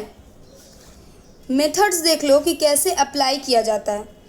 Quantity of change in condition, find what was condition of various influenced people in beginning, what change came and how much change. अगर हम किसी को इन्फ्लुएंस कर रहे हैं किसी के कंडीशन को, तो वो पर्सन शुरुआत में कितना इन्फ्लुएंस हुआ और उसके अंदर धीरे धीरे कितना चेंज आया और कैसे चेंज आया। इसका साइकोलॉजिकल कॉस्ट क्या है? Quantity from view point of psychological cost spend in proportion, mental reaction उसका क्या है, स्ट्राइक में वो डिफरेंट रिएक्शन दे रहा है, तो वो चीज़ को मेजर करना। Working probability, what is quantity of working probability in various people, हर इंसान का वर्किंग प्रोबेबिलिटी कितना है। Estimation of votes in favour, इससे पता चल सकता है कि किसके एस्टिमेट किया जा सकता है कि किसके फेवर में और किसके अगेंस्ट में वोट कितना जा सकता है। डिफरेंस ऑफ एक्सपेंशन, एस्टिमेट किया जा सकता है। Example, number of votes candidate get seen as form of influence in constituency, मतलब ये देखा जा सकता है जो जितना नंबर ऑफ वोट्स पा रहा है उससे पता चल रहा है कि इतने एरिया के लोग इससे, इस पर्टिकुलर पार्टी से या इस पर्टिकुलर ग्रुप से इन्फ्लुएंस हैं। नंबर ऑफ पीपल देखा जा सकता है, कितने नंबर ऑफ पीपल अफेक्टेड हैं, ठीक है। तो हमने क्या देखा, ये इन्फ्लुएंस वाले देख लिया। डाल का प्रिकॉशंस जस्ट रीड कर लो, नॉट सो इम्पॉर्टेंट है, ठीक है, जस्ट रीड इट। इन्फ्लुएंस और अथॉरिटी में डिफरेंस क्या है, बस ये थोड़ा सा दिमाग में डाल लो कि इन्फ्लुएंस और अथॉरिटी में क्या है। ये एक्सेप्टेड एज एक्टिविटी कंपलसरी, एक का कंपलसरी है क्योंकि उसके पास अथॉरिटी है एक्सेप्ट करना। अच्छा, मिसकंसेप्शन है। Common misconception, usually influence and authority considered as synonym in common behaviour, कभी कभी कॉमन बिहेवियर में इन्फ्लुएंस और अथॉरिटी को सिनोनिम एक दूसरे का कहा जाता है। तो दोनों का कैरेक्टरिस्टिक्स को रीड कर लेना कि क्या है दोनों का कैरेक्टरिस्टिक्स और किस बेसिस पे ये अलग है। एक के पास एक्सेप्टेंस है, एक के पास स्टेबिलिटी है, डायरेक्शन है, फॉर्मेलिटी है, बेसिस है, मेथड्स है कैसे करना है इन्फ्लुएंस। हिडन नेचर है, दिखता नहीं है, एलिमेंट्स है। Political leader strategy, political leaders keep doing efforts to expand, political leaders efforts डाल रहे हैं एक्सपैंड करने को, अपने अचीवमेंट को पाने के लिए, लोगों को इन्फ्लुएंस करने के लिए अपने एफर्ट्स को एक्सपैंड कर रहे हैं अलग अलग स्टाइल में। अथॉरिटी का कैरेक्टरिस्टिक्स देख लो कि अथॉरिटी वो कंडीशन है जहाँ पे ऑफिसर्स और सबऑर्डिनेट होना ज़रूरी है। सबऑर्डिनेट का behaviour, institutional nature, characteristics, levels, तो ये सबको जस्ट रीड कर लेना, सारा टॉपिक आपको समझा दिया गया है। अथॉरिटी विथआउट इन्फ्लुएंस, अथॉरिटी बिना इन्फ्लुएंस के नहीं रह सकती, एग्जिस्ट करेगी, can exist. Many times authority remains without capacity, आपके पास अथॉरिटी नहीं है लेकिन आप किसी को इन्फ्लुएंस कर सकते हो। एग्जाम्पल पढ़ लेना, why followed, that is why authority commonly considered as free factor, क्यों ऐसा किया जाता है कि अथॉरिटी को फ्री फैक्टर माना गया है, क्योंकि लोगों को पता है ये अथॉरिटी है, मुझे माननी है, इसमें कोई सोचने वाली बात ही नहीं है।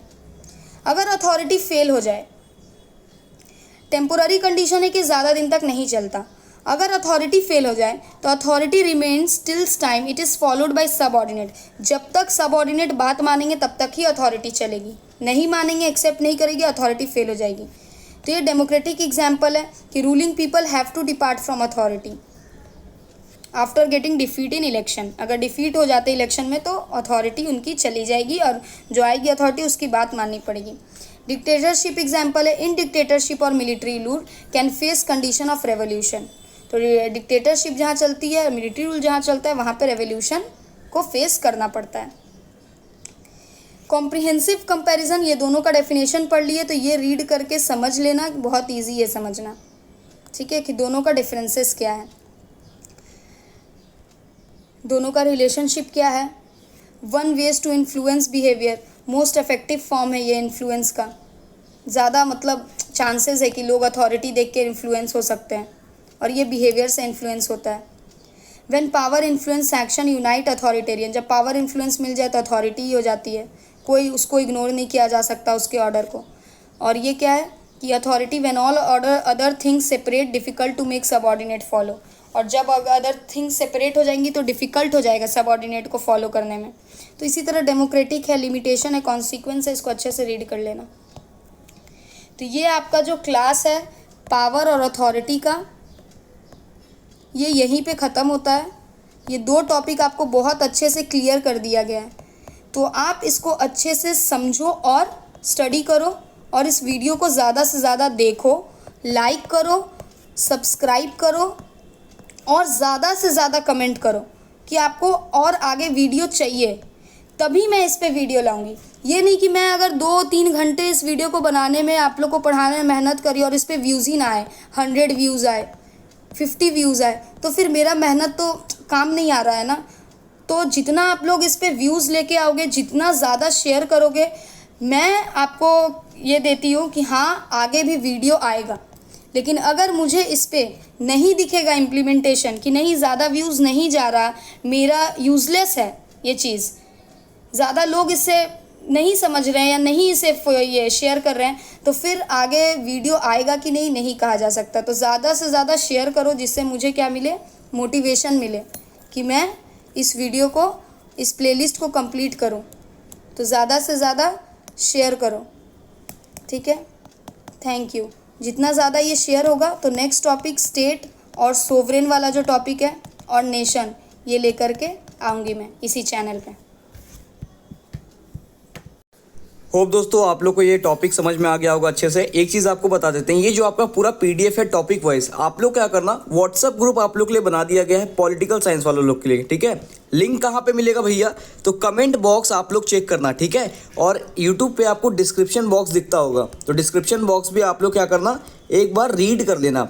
एक चीज़ आपको फिर से बता दे रहे हैं, आप लोग जिस भी कॉलेज से हो, आप लोग स्कॉटिश से हो, भवानीपुर से हो, जयपुरिया से हो, आप लोग क्या करना ना, अपने तक मत रखना कि भैया आप लोग, बहुत लोग में क्या होंगे कि मुझे ही सिर्फ पास होना है तो मैं सबको शेयर क्यों करूं, ये सब थॉट लेके मत रहना।